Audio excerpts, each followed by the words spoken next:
lives a guy they call the little green sprout. He's not very big, about the size of a twig, but that's how jolly green giants start out. Know what the green giant told me? Sprouty said, to learn about my Niblets brown corn, just lend me an ear. Oh ho ho! Then he showed me Niblets corn is extra tall kernels, grown from special seed. And gosh, did you know that ordinary cans of corn are packed with lots of water? But the giant vacuum packs Niblets corn with just a little water, so it stays crisp and sweet. Folks say Niblets corn tastes just like corn on the cob, without the cob. And even us little sprouts love corn on the cob.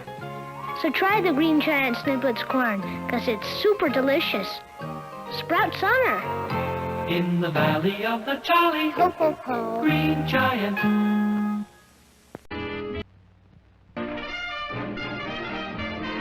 Low Life Insurance Company. Buzz Buzzard Insurance Broker. Income taxes evaded, traffic tickets fixed. Oh boy, what a cheat.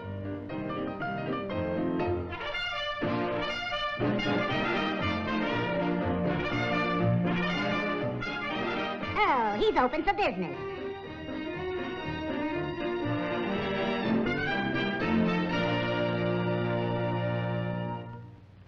The Whistler.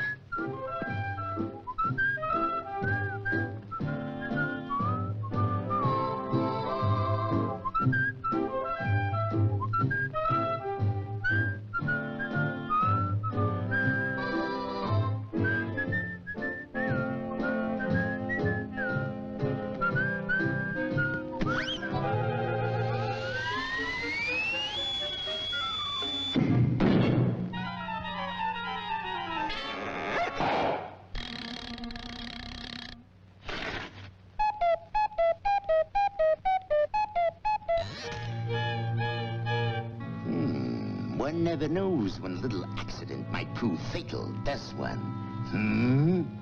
What you need is insurance. Now here's one of our blanket policies. It covers you completely. But maybe you would prefer this arsenic and old lace policy. It pays double in case of, shall we say, accidental death. Sign here.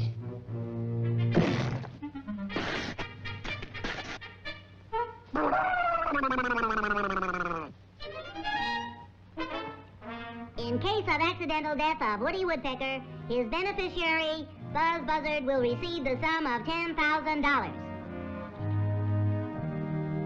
Hey! If you think you're gonna bump me off and collect $10,000, you're crazy. Anytime you get $10,000 from me, it'll be over my dead body, you dirty crook!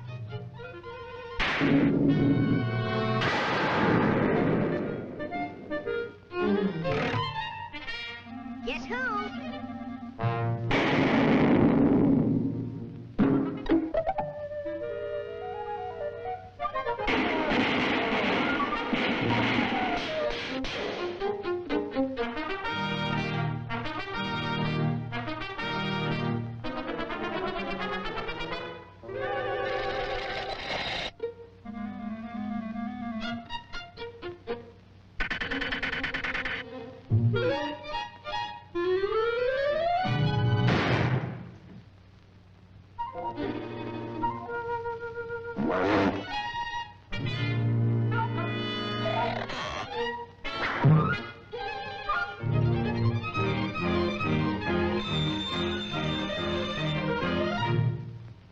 Hello?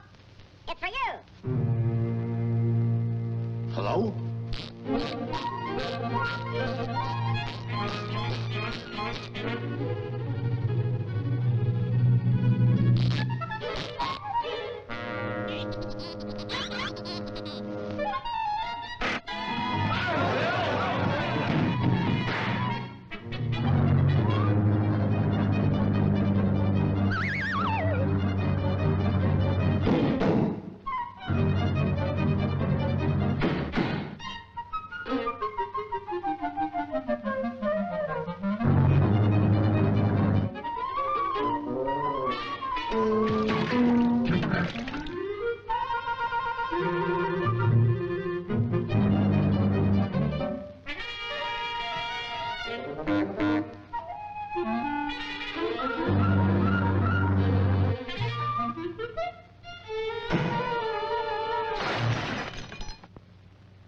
Now you're gonna get what's coming to you, and I get what's coming to me.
I shot an arrow into the air.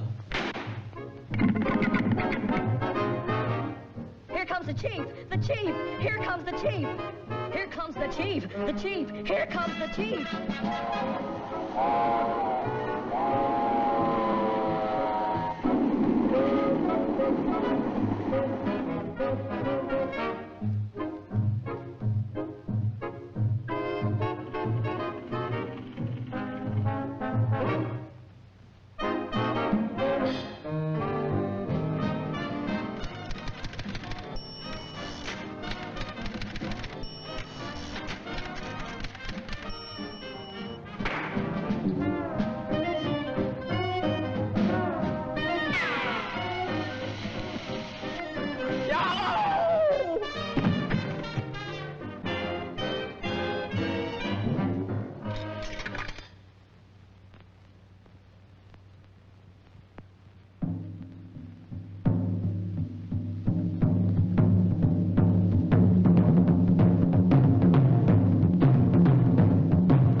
John Boy.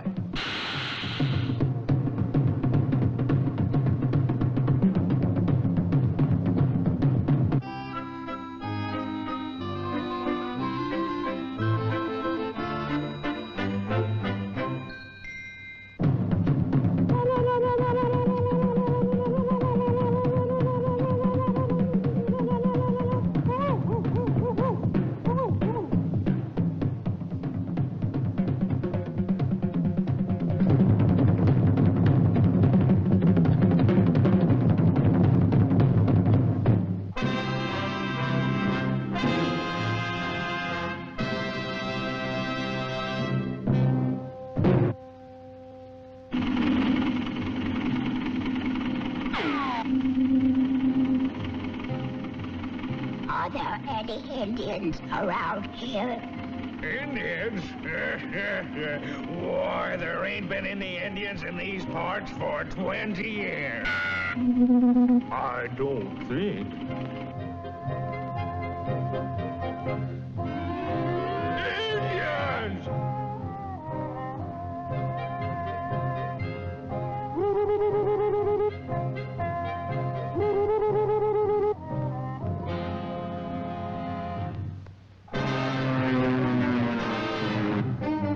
Indians! Indians.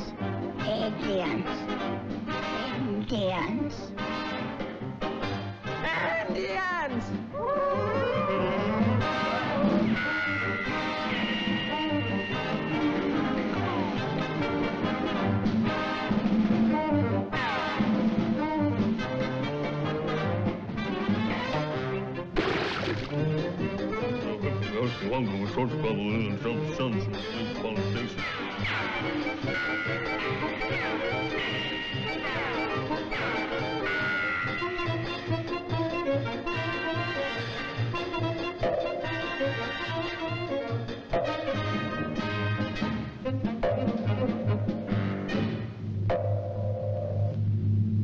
Monotonous, isn't it?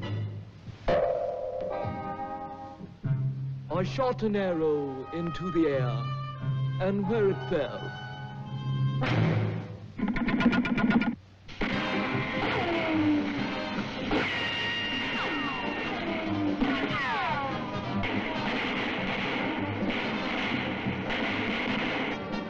Yeah, you missed me.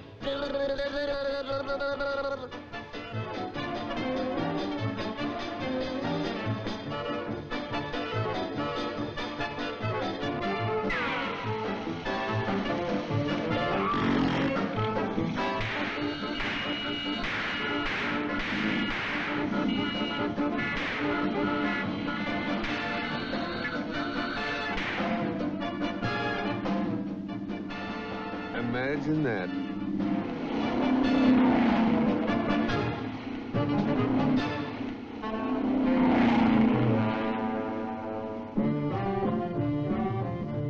I shot an arrow into the air, and where it fell, I do not care.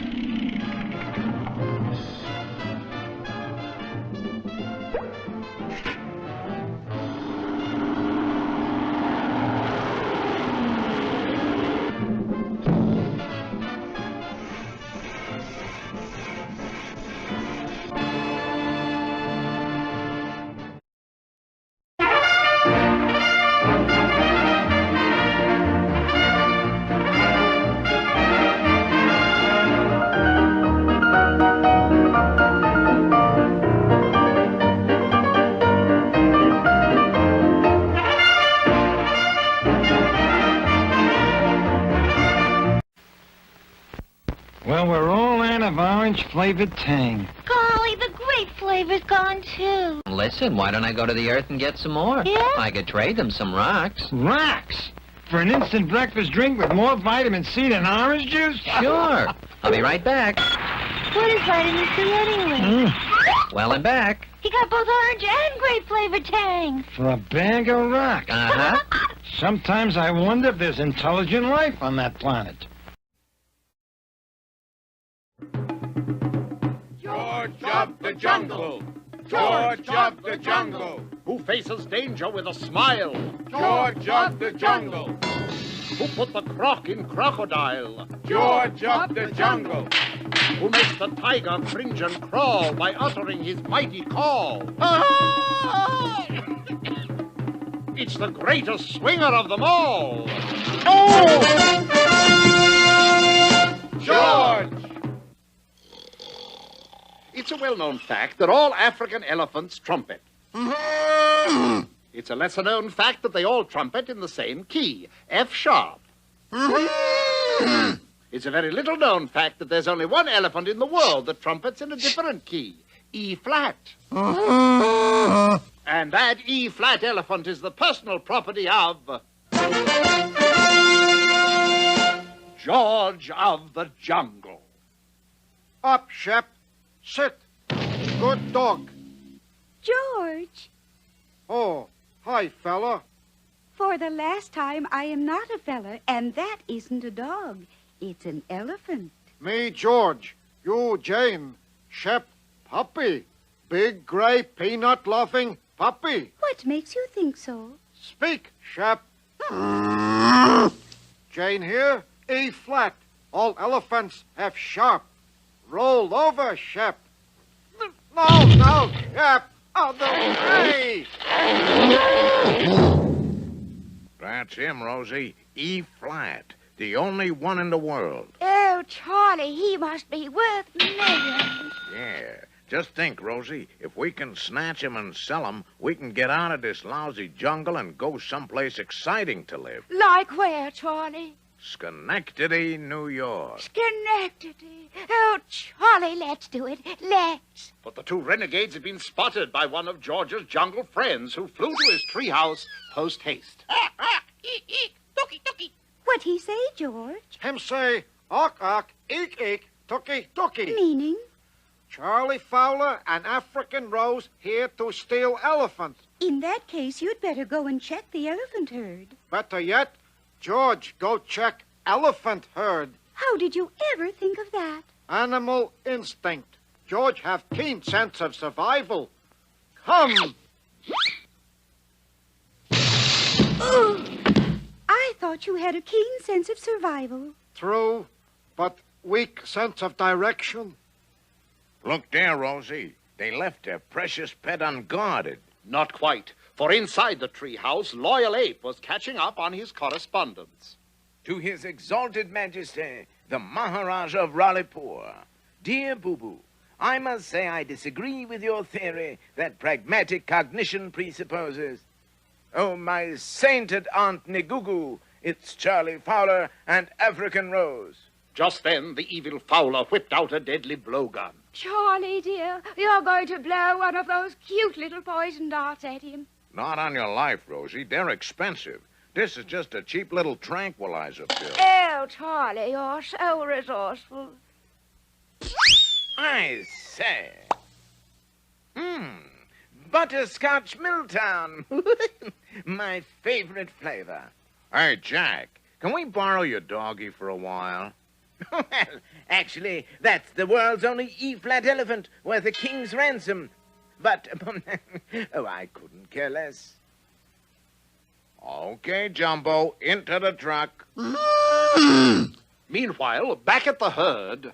All elephants here. George, count them on fingers and toes. How many are there? 23. But just then the jungle messenger arrived excitedly. What happened to Tookie? Don't tell me somebody stole Shep. Jane getting pretty good at Tookie. Come. You swing through the trees, George. I'll walk. George, go like wind.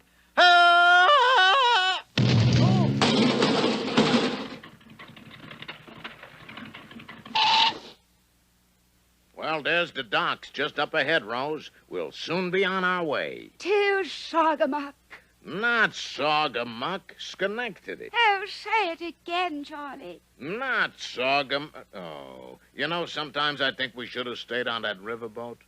But at that moment, who should come dashing to the rescue but... Jane? Who else? Nature Boy is still back there battling the strangler vines. Now what do we do? Wait for him. After all, he's the hero. She's right, Rosie. Anything you say, Charlie. So all hands took a 15-minute break, at the end of which time...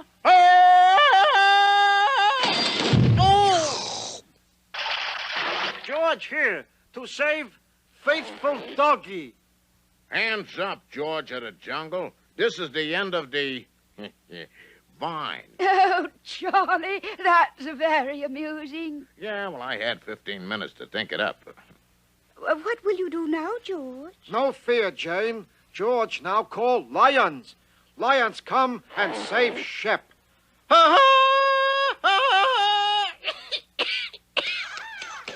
But you gave the cry of the woodpecker, George. Well, somebody come. No look gift woodpecker in mouth. Sure enough, within seconds, the busy woodpeckers had picked the cage to sawdust and freed Shep. But not you, you jungle jerk. Roll over, Shep. Other way, Shep. Oh! George of the Jungle had triumphed again.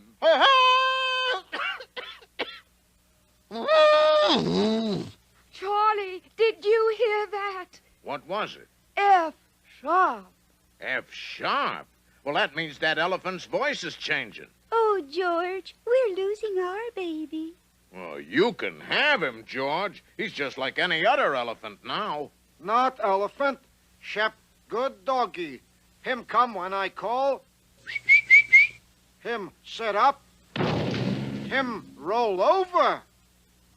Out of the way, Shep! Out of the way!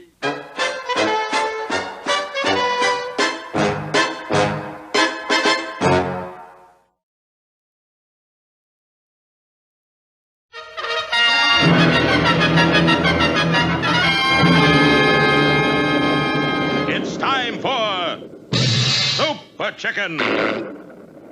Champion of the weak, protector of the poor, uplifter of the downtrodden. Super Chicken, as you know, is in reality wealthy, mild-mannered play chicken Hunt Strongbird Jr., who, when disguised as Super Chicken, is the greatest swashbuckler of the age. Faster than a speeding pullet.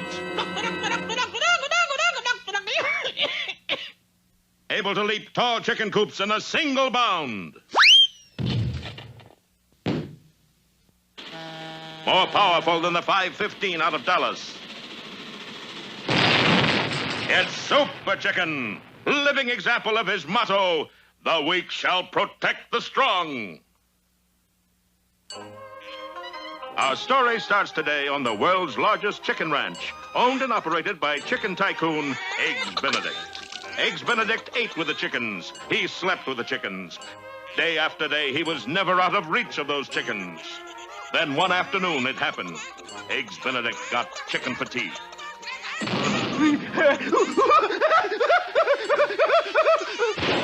had turned anti-chicken, and he made no bones about it. And of course, in his mad scheme to get even with all chicken kind, his thoughts turned to the head chicken. And so in the penthouse apartment of wealthy play chicken Hunt Strongbird Jr. Hello? Hello, Super Chicken. Super Chicken? Just a moment, please. Hello? This is Eggs Benedict, and I'm out to get you. This is your last warning. This looks like a job for Super Chicken. Super Chicken. What is it, Fred? You just locked yourself in the bathroom. Oh, fiddle faddle. Meanwhile, Eggs Benedict, having devised a perfect plan to get Super Chicken, went to the bank on business. Can you loan me $2 million till Friday? No. In that case, this is a stick-up. But Super Chicken's super brain had warned him this might happen, and... Drop that gun, you rogue. I have you apprehended. Eggs was sentenced to 10 years in the state pen, but he didn't mind. It was all part of his plan. Sort of a sacrifice play. When the 10 years were up, Eggs put part 2 of his plan into effect. This time he was smuggling dogs into the country. Okay, this is it. Everybody out. But Super Chicken, a master of disguise, caught him red-handed. Dog smuggling has been against the law since 1928, fella. Eggs got another 15 years. His plan was working beautifully. For due to the fact that he was able to capture Eggs so easily, Super Chicken began to develop a super ego. Hunt, in reality, Super Chicken, you are the greatest. Super Chicken, baby, I love you. So when Eggs was released again, he began to put the final phase of his plan into effect. Hello? This is Eggs Benedict, and I'm going to rob the United States Mint. Goodbye. That is definitely illegal. This looks like a job for Super Chicken. Close your eyes, Fred. Okay. Super Chicken! Where's Hunt? No time to explain now. Charge!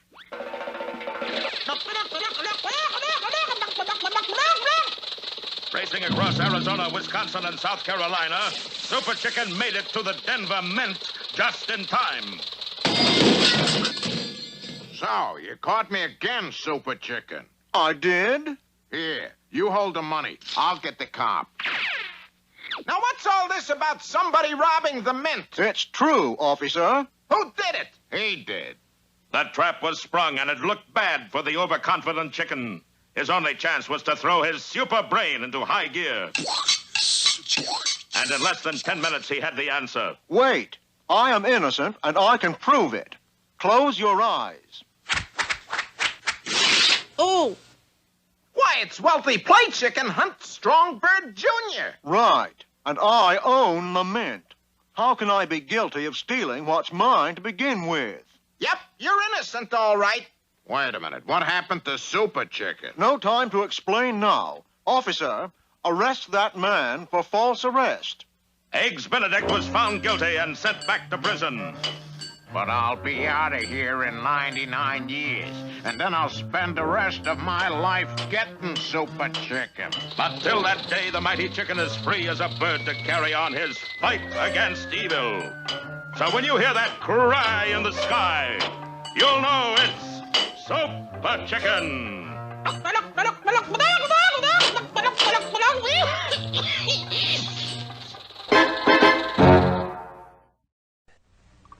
The British are coming! The British are coming! Now the ride of Paul Revere set the nation on its ear, and the shot at Lexington heard round the world. When the British fired in the early dawn, the War of Independence had begun. The die was cast, the rebel flag unfurled, and on to Concord marched the foe to seize the arsenal there, you know, waking folks and searching all around. Till our militia stopped them in their tracks. At the old North Bridge we turned them back and chased those redcoats back to Boston town. And the shout heard round the world was the start of the revolution. The Minutemen were ready on the move. Take your powder, take your gun, report to General Washington. Hurry men, there's not an hour to lose. Now at famous Bunker Hill, even though we lost, it was quite a thrill. The rebel Colonel Prescott proved he was wise. Outnumbered and low on ammunition as the British stormed his position, he said, hold your fire till you see the whites of their eyes. Though the next few years were rough, General Washington's men proved they were tough. Those hungry, ragged boys would not be beat. One night they crossed the Delaware, surprised the Hessians in their lair, and at Valley Forge they just bundled up their feet. Now the shout heard round the world was the start of the revolution. The Minutemen were ready on the move. Take your blanket, take your sun, report to General Washington. We've got our rights and now it's time to prove. Well, they showed such determination that they won the admiration of countries across the sea like France and Spain, who loaned the colony ships and guns and put the British on the run and the Continental Army on its feet again. And though they lost some battles too, the Americans swore they see it through. Their raiding parties kept up hit and run. At Yorktown, the British could not retreat, bottled up by Washington and the French fleet. Cornwallis surrendered, and finally we had won. Hooray! Long shot heard round the world to the end of the revolution. The Continental rabble took the day, and the father of our country beat the British there at Yorktown and brought freedom to you and me and the USA. God bless America.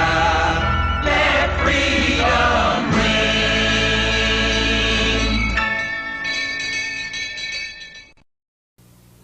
What's this stuff? Some cereal. It's supposed to be good for you. Did you try it? I'm not gonna try it. You try it. I'm not gonna try it. Let's get Mikey. Yeah. He won't eat it. He hates everything.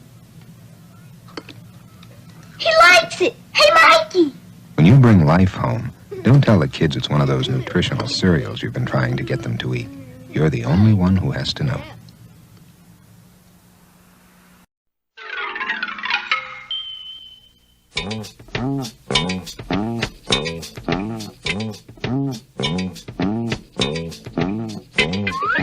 Hey, hey, hey, it's Fred Howard, and I'm gonna sing a song for you. And Bill's gonna show you a thing or two. You'll have some fun now.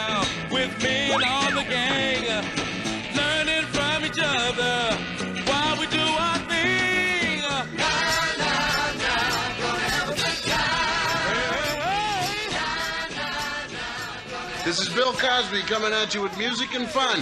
And if you're not careful, you may learn something before it's done. Hey, hey, hey.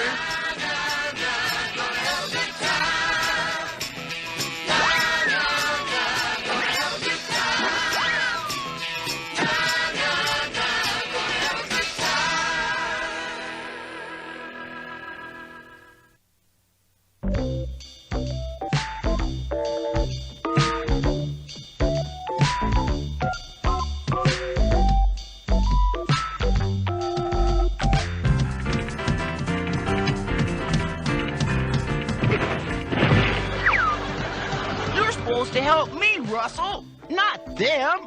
What do you think you're doing? I'm not too sure, but what you're doing reminds me of cooking school on the day after Friday. Cooking school on the day after Friday? Yeah, no class meatball. Oh, is that so? Let me have the ball. I'll take you all on.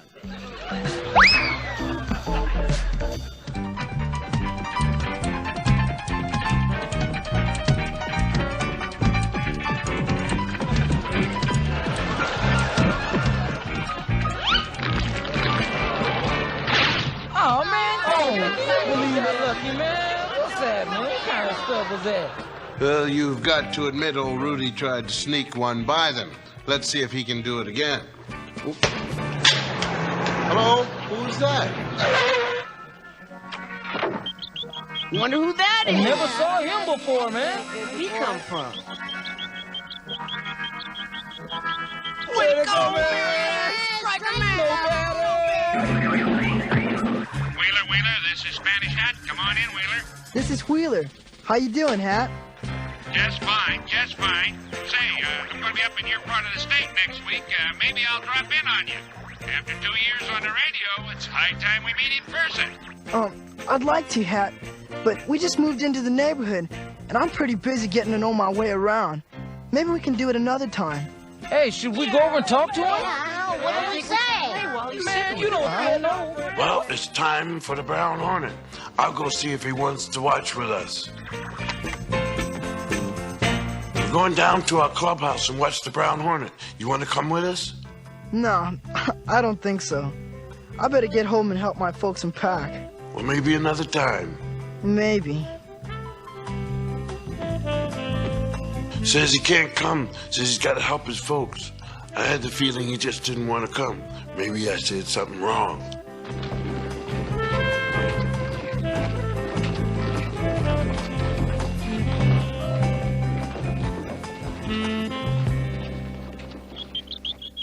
Looks like the kids don't quite know how to handle the newcomer. They want to be friendly and make him feel welcome, but they don't know what they should or shouldn't say about his being in a wheelchair. We'll see what happens later. But now, let's see what the Brown Hornet's up to. It's the Brown Hornet!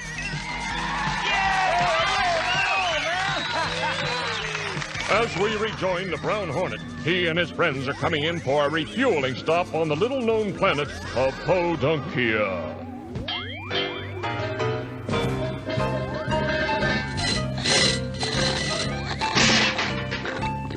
Yeah, well, them space sodas sure hit the spot. We should take a few extra with us. Good idea, Tweeterbell. Mr. Hornet, you got yourself a problem. Your thruster unit's completely shot. You need a replacement. Do you have one for sale? We'll have to check in the junkyard. It's around back.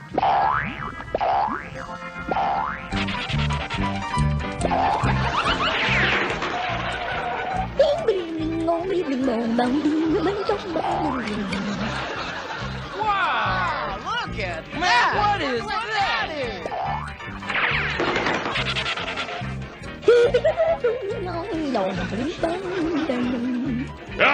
I think he wants your soda. Adam, get his own! Who or what is that? Herbie, he's a petadexter. There are herds of them on this here planet. I keep him around as a sort of pet. He's fun to watch. You want this?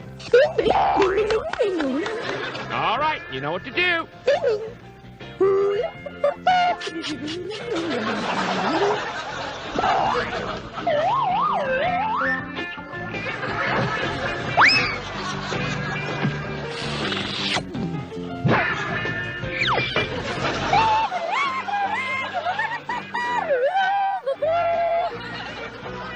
I wouldn't give him any more. You'll spoil him.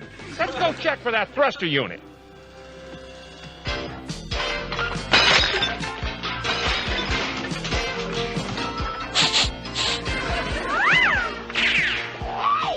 Where's he going? Oh, he does that sometimes. Just tears off. Yeah, you sure got a nutty-looking dog, mister. Dog? I don't have a dog. Moves, yay!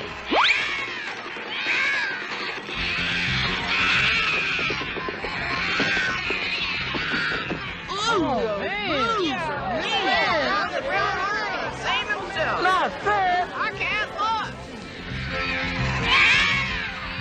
We trapped. Is there any way out of this? Those moves eat anything they can catch. I sure wish Herbie hadn't taken off. Petidexter's about the only creatures on the planet that can handle moves. You must be kidding. They don't even have arms to fight with. Tweeter, do you still have those extra space sodas? Quickly, we must start uncapping.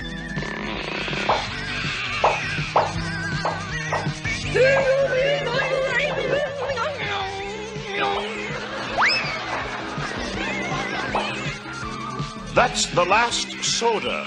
I sure hope Herbie heard. Look, he did.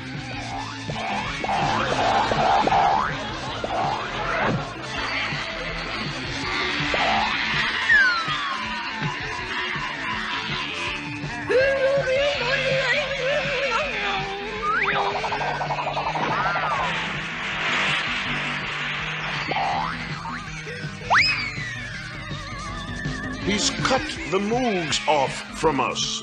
I never seen anyone dig like that. But now, they're after him! Don't worry about Herbie.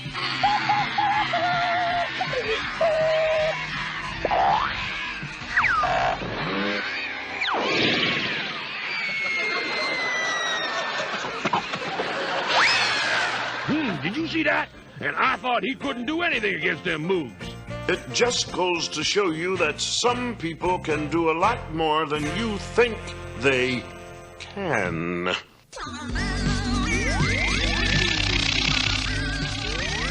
wish we could have taken Herbie with us. He sure helped us when we needed it. Speaking of help, there's something fishy going on out there. It's a school of flying space flounders. They're coming right at us.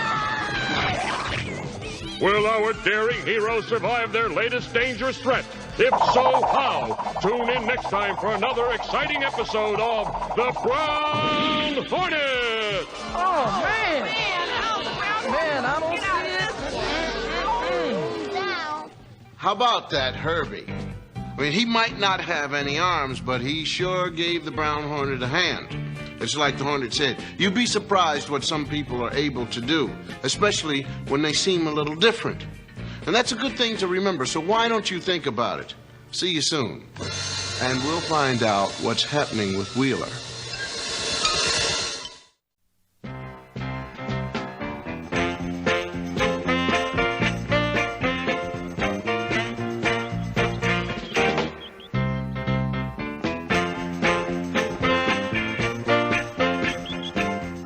We have a new class member this morning. His name is Chewy Reyes, and he's just moved into the neighborhood. I know you'll welcome him warmly and give him any help you can. Yes, Chewy, is there something you wish to say to the class? Just call me Wheeler, and I won't be needing any help. Breaker, come in, Wheeler. Thank you for sharing that with us, Chewy. We'll all keep it in mind. I'll ask you to help us by not using your radio in class. Well, now, old Wheeler's kind of independent, isn't he? Probably a little upset because people are always staring at him, and I can understand that, can't you? Well, class is over now. Let's see what's happening. I don't want to play right with you. What do we do? Hey, let's ask him to play. Ask him to play? Are you kidding? He's in a wheelchair. Well, I'm going to ask him. We can practice for the game some other time.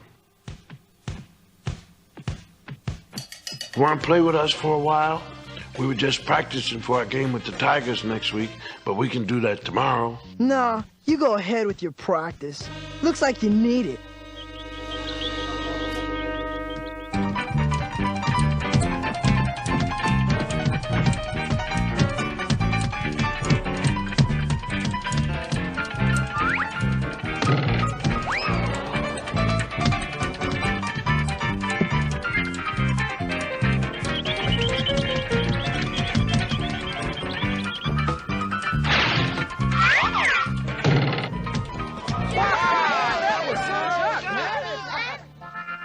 Got lucky, that's all. I don't know. Looked to me as if he knew what he was doing.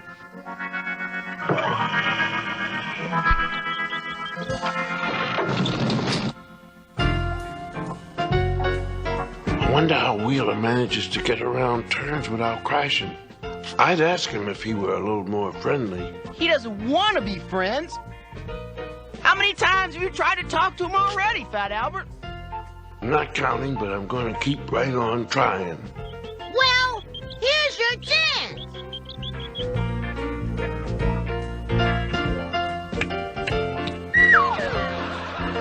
Huh? Hi, Wheeler. Come on in. We're playing checkers, and Rudy's just about to lose. Come on in. I don't think I can get up those steps. We'll give you all the help you need. If I need any help, I'll ask for it. And so far, I haven't needed any. The one thing you've got to say about Fat Albert, he doesn't discourage easily. A lot of people would say, okay, Wheeler, you don't want to be friendly, then neither do I. But our friend Fat Albert has a tenacious streak in him. Tenacious. You know what that means? It's a good word, and it's a good thing to be. It means holding on, sticking to it. In other words, not giving up. Kind of like me and throwing this basketball. I mean, I am going to be tenacious. And if you'll excuse me, I think I'd like to practice this alone. I'll see you in a minute.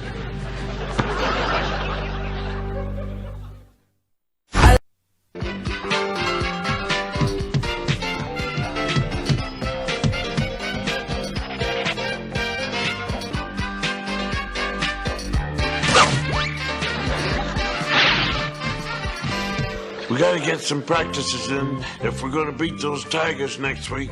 They're really good. Well, we won't get any practice today. Miss Walker's having tryouts for the track team. I'm going out for the team. Track is my best sport. Huh. We'll see about that. I'm going out for the team, too. You ready? Come on, I'll drive you to school. Oh, what's the matter? Not working out the way you thought it would? Got some more problems you hadn't planned on? Sort of. The kids are all friendly, but they treat me different. Always trying to help me do things I can do for myself. You are different to them, Chewy. It's not like the other school where everyone had a handicap of one sort or another. You want to change your mind and transfer back? No, I'm gonna stick it out. I've got to be able to make it in the world the way it is, not the way I want it to be. Kind of looks like the kids and Wheeler want the same thing, but don't quite know how to go about it. Might help if they could just get together and talk about it. Let's see what happens.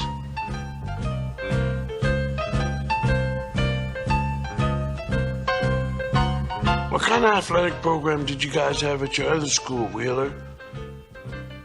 What were your favorite events? Track and basketball, mainly. Track and basketball?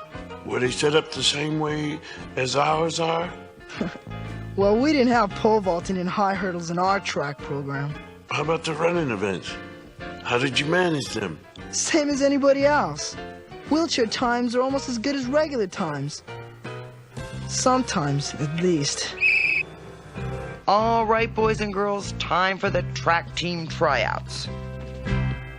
Miss Wooker, did you know that Chewy was on the track team at his other school? No, I didn't know that. He told me so himself. All right, who wants to try out for the 100-yard dash? I'll try out for it. Me too. There's no way you can beat me. Okay, we have 2 people for the dash. Anybody else? How about you, Chewy? Wheeler, is Miss Wooker kidding? Well, I don't know. I guess, maybe. All right, then that's settled. Now get on your marks and take off when you hear the whistle.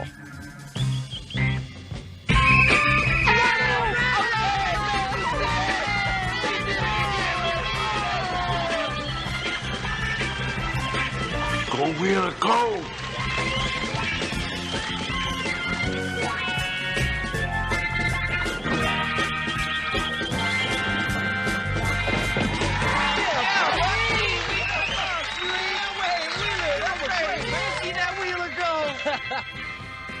I can't believe I saw what I just saw.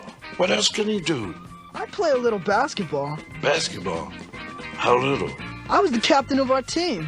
Maybe you could come to our practice and show us a few moves. We need all the help we can get. We're playing the Tigers in a few days, and they're good. Really good. Now, Fat Albert's discovery that Wheeler was a member of the track team at the other school smoothed the path nicely. Can't get over that Wheeler. Maybe I can get him to show me how to balance a basketball on my finger, but I'm still tenacious. I bet he won't show up. Sure he will. He said he would. I still don't think he can play basketball. You didn't think he could outwill you in the race either. There he is now. I told you he'd show up here. Come on in. Can't. Why not? Can't get up the steps. Think you could use a little help? I thought you'd never ask. Were you kidding when you told us that you could play basketball? No, I really can. There have to be a few minor rule changes, though. Oh, sure, man. Just tell us what they are. What are they? We can find out when we get to the playground. Come on, we'll take a shortcut through the park. Tell us about the rule changes.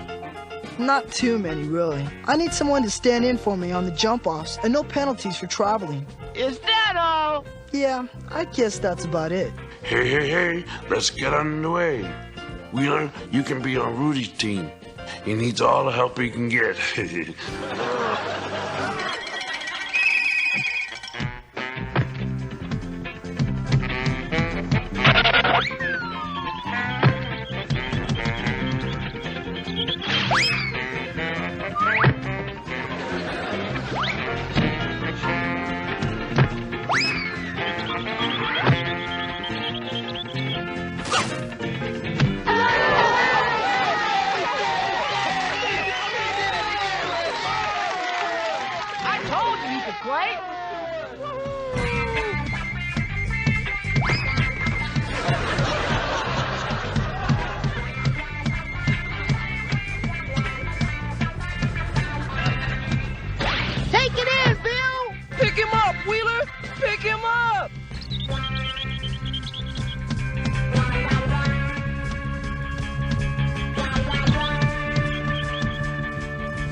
Nice move, Bill.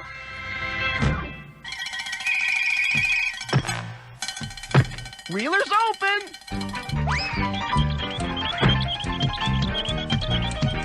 Watch his hook shot.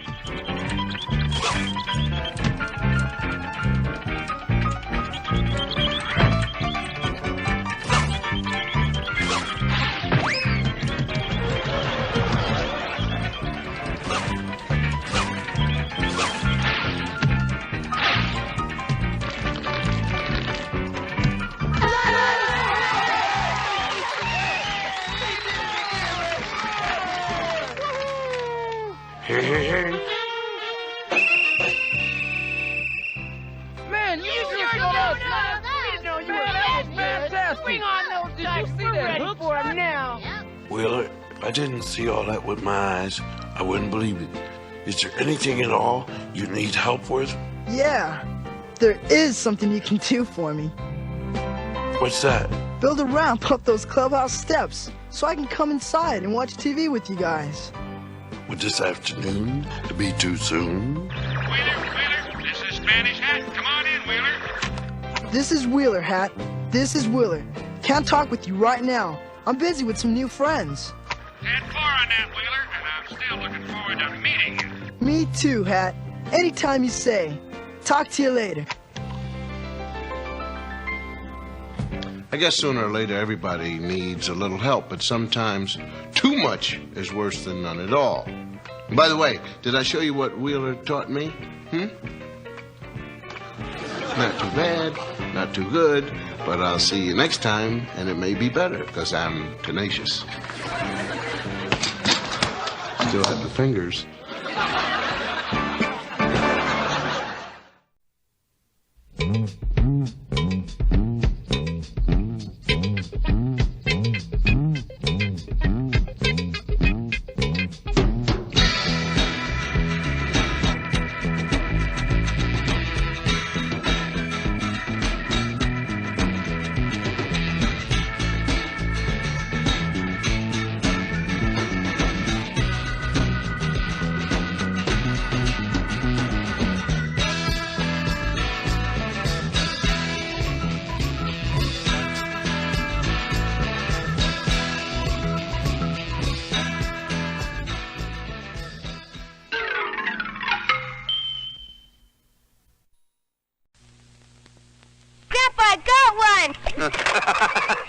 Let's throw him back till he grows up.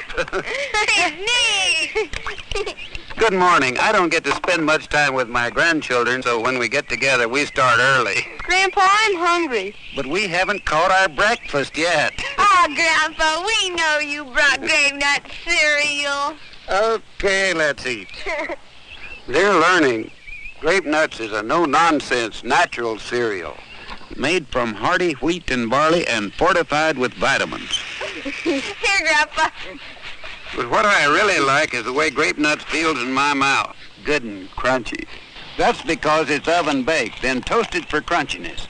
It's the only cereal I know that is. The baking gives it a nutty taste, a slightly sweet taste, no artificial flavorings or preservatives. Grape Nut cereal, the crunchy cereal with the nutty taste. Okay, let's catch lunch.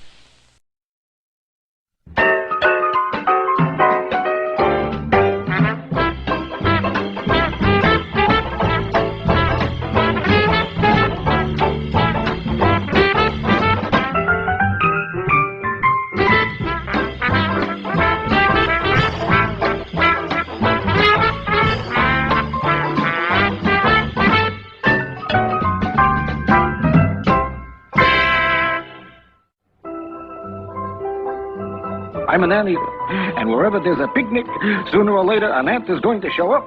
I'll just stick around. Aha! Something small approaches. Hold it! Hey, what's this? I don't believe it. They got motorcycles for ants. Well, you know how it is. With transistors, they can miniaturize anything these days. Well, it won't do you any good, Ant, because I'm having you for lunch. That's what you think, pal.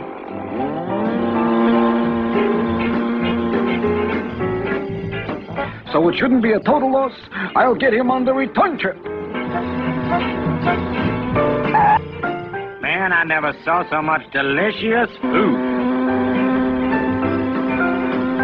Boy, this French bread sure makes a great peanut butter sandwich. Here he comes. You know, peanut butter really sticks to the roof of your back.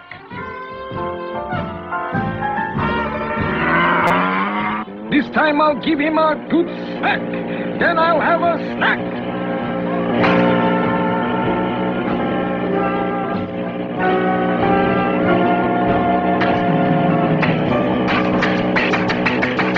You're wasting your time, pal. Wasting my time, am I? Well, we'll just see about that.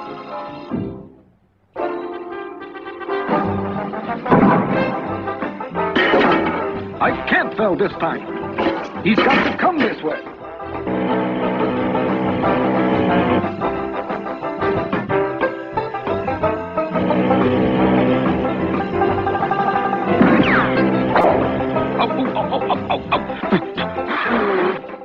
Anybody know a good tailor? I think I need a new tail. Why go to a lot of work to catch an ant when I can use Instant Hold, the latest scientific discovery?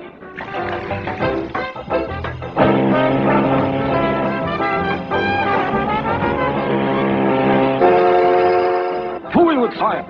It doesn't work. I'll have to run him down.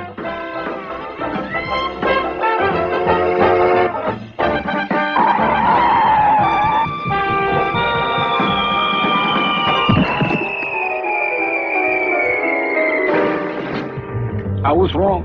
Instant Hold does work. It works rotten. Just goes to show you what you can get these days on a credit card.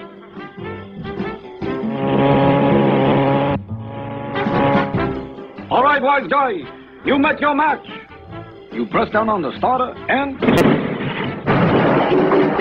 That cell didn't explain to me about reverse. He ought to be along any minute. Aha! Right on schedule.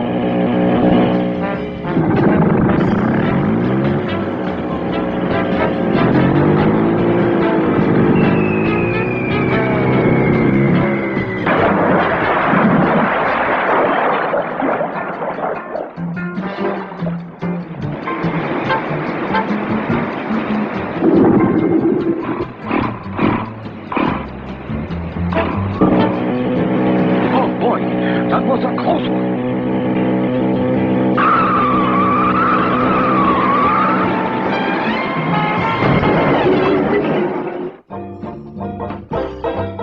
Aha! There he is. This ought to stop him. Oh, no. Not Instant Hold again.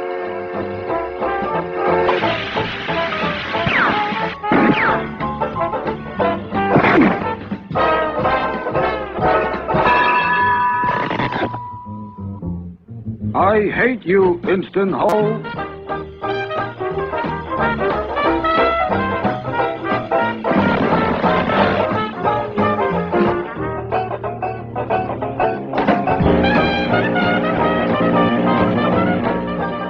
By golly, I believe he wants to drag.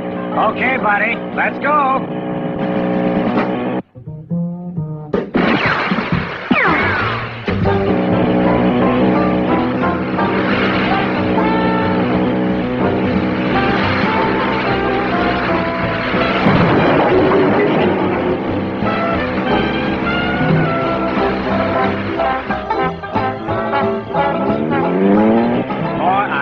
Love eggs. He likes eggs? Good. I got a Lulu for him.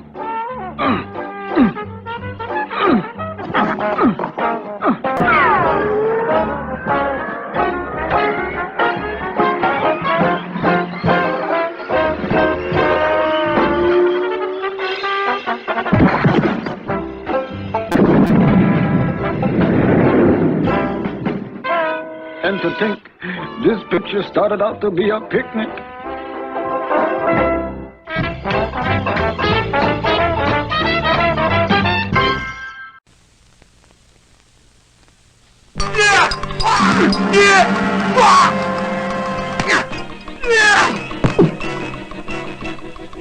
And here is G.I. Joe with Kung Fu Grip. G.I. Joe has hands that grip. Fingers you hold open and let close. Hands that hold on with a Kung Fu Grip. The grip you help Joe use in self-defense. G.I. Joe with Kung Fu Grip. The hands that grip.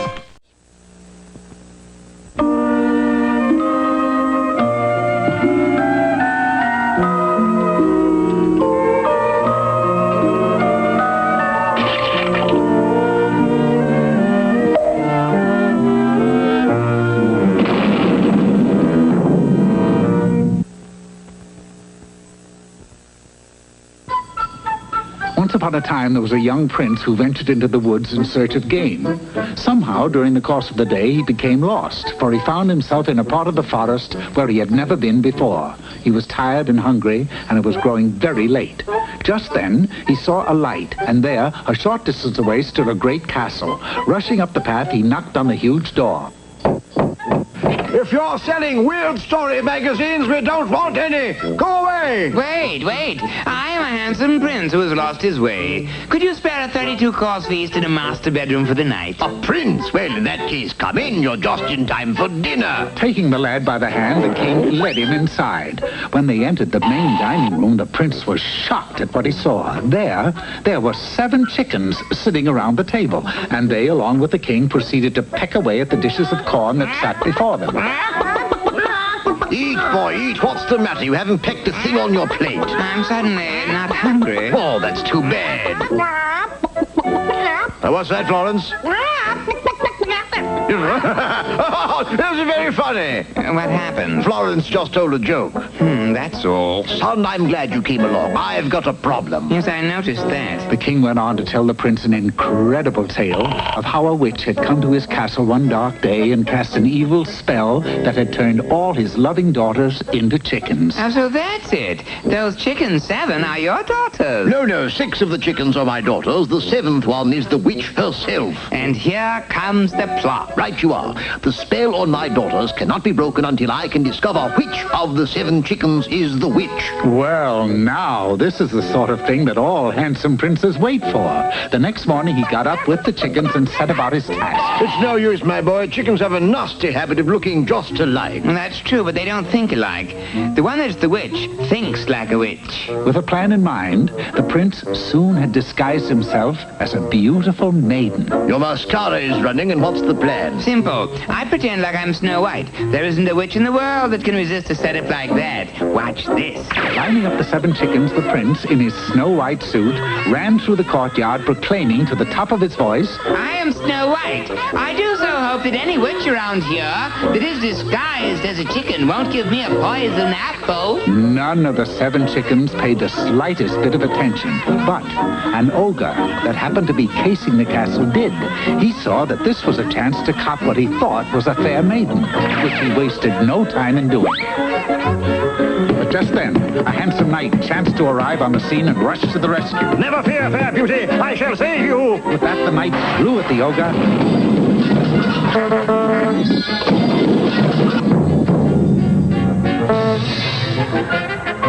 The prince was saved and his troubles were over. Almost. Ah, fair maiden, you are truly lovely. I know, but knock it off, knight. I'm not a maiden. Your eyes, your lips, your... Okay, you asked for it. Ah, the lady has fire. Wait, dear one, wait, come back. The prince was not used to running with the dress on, but he did manage to make it back to the castle well ahead of the pursuing knight. What happened? Never mind. Help me out of this fair maiden disguise before anything else happens. But before they could do this, the 7 chickens came clucking into the courtyard and gathered round the prince to see what the commotion was. Girls, not now. Go away. The prince grabbed a broom and started swinging to shoo them away. All chickens being afraid of brooms, they scattered like, chickens. That is all but one. That chicken snatched the broom from the prince, hopped on, and flew it around and around. Your Highness, look at that. Must say I never saw a chicken do that before. Of course not. Only witches fly brooms, so that's the chicken that is a witch. The prince had guessed the secret, and the spell was broken. Not only did the witch turn back into a witch, but the 6 chickens were turned back into the king's beautiful daughters. Party pooper! My boy, you did it. As a reward, I'm going to give you a chest of gold and any daughter you wish to be your bride. Heavens, it's going to be hard to choose. They're all so beautiful. Unfortunately, however, before he could make up his mind, the knight, who still thought the prince was a fair maiden, galloped in and swept him off his feet. Now, lovely one, you and I, we fly away together, up and away! No. Well, now, needless to say, the poor prince did not get the chest of gold, and he was never to get one of the beautiful daughters to be his bride. Of course, his mother had told him that there would be days like that, but she had forgotten to warn him about the nights.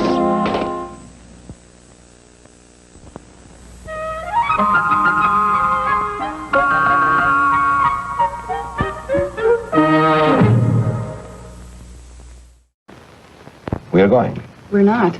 We are going. We're not. Why not? I just washed my hair and I can't do a thing with it. Now you can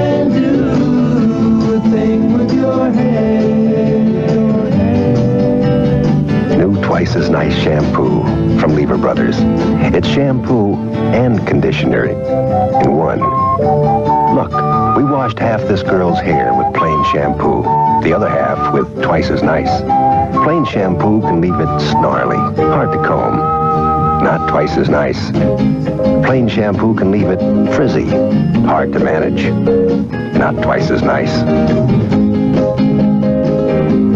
I just washed my hair, and I can do a thing with it. Now you can do a thing with your hair. New Twice as Nice. Shampoo and conditioner in one.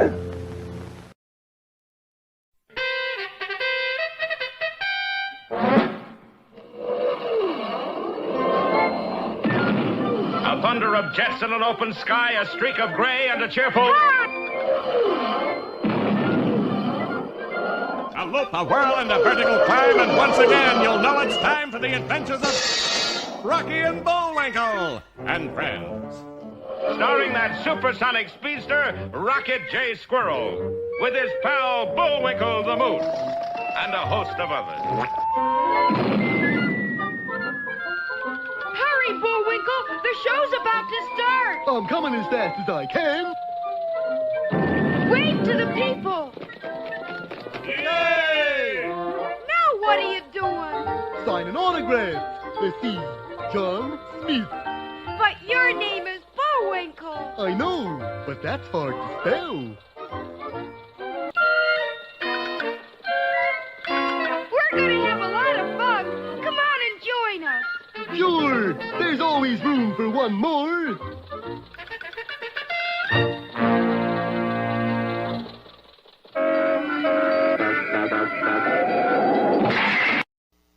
Captain Harvey Blood and Viscera Lincolnfurter certainly knew what he was talking about when he cried, "War is heck!" For moments later, he was blown to smithereens while making a run for it during the Battle of San Juan Capistrano. Captain Lincolnfurter was a hero. We can't all be heroes, but it's perfectly legal to have a hero. What have you got there, Rock? It's my Bullwinkle scrapbook, Bullwinkle. In here I keep a record of your heroic feats. Come on now, Rocky. My feats aren't heroic. Big, maybe, but not heroic. Just the same, you're my hero, Bullwinkle. Don't you have a hero? Well, I'm only human, of course I do. Who is it? Same one as you. Me. That may seem silly, but as Bullwinkle just said, it's only human to have a hero. That's right. Here I am only part human, and even I got hero. Boris, why are you all the time playing with your finger scar-nosed doll? I just told you, he's my hero. I don't got no namby-pamby hero like Squirrel. I got real crummy, rotten, evil, unclean stinker, public enemy #1 for hero. Oh, it's nice to have somebody you can look up to, darling. Scarnose has been my hero since the time he turned his own mother in for the reward. Yes, it figures that Boris Badenov would choose Finger Scarnose as his hero. For even as a baby, Scarnose had strong bad guy tendencies. Let's look at the record. Finger Scarnose was born just below the Lower East Side in a section called Heck's Kitchen. And when Scarnose was only 6 weeks old... I'm telling you, Mama, the kid is a bad seed. He's a fink clear through. What kid's that, Papa? Our kid, Fingers, that's who. How can you say such things, Papa? The kid is only 6 weeks old. It's easy to say things like that. I just went in to kiss him goodnight and he tried to roll me. That was only the beginning. As Scarnose grew older, he took to stealing hubcaps with the cars still stuck to them. At the age of 4, he hijacked a diaper truck, but they couldn't pin a thing on him. He learned to lie, cheat, steal, and make zip guns. And then one day, Scarnose fell in with a bad crowd. Go on. Tell him how he graduated from reform school at the head of his class. He graduated from reform school at the head of his class. That's right. He was magna cum lousy. As everybody knew he would, Finger Scarnose grew from early hoodlumhood into full-grown gangsterhood. Today, he is a mature punk, Mr. Crime himself, kingpin of the underworld. And he is my very own hero.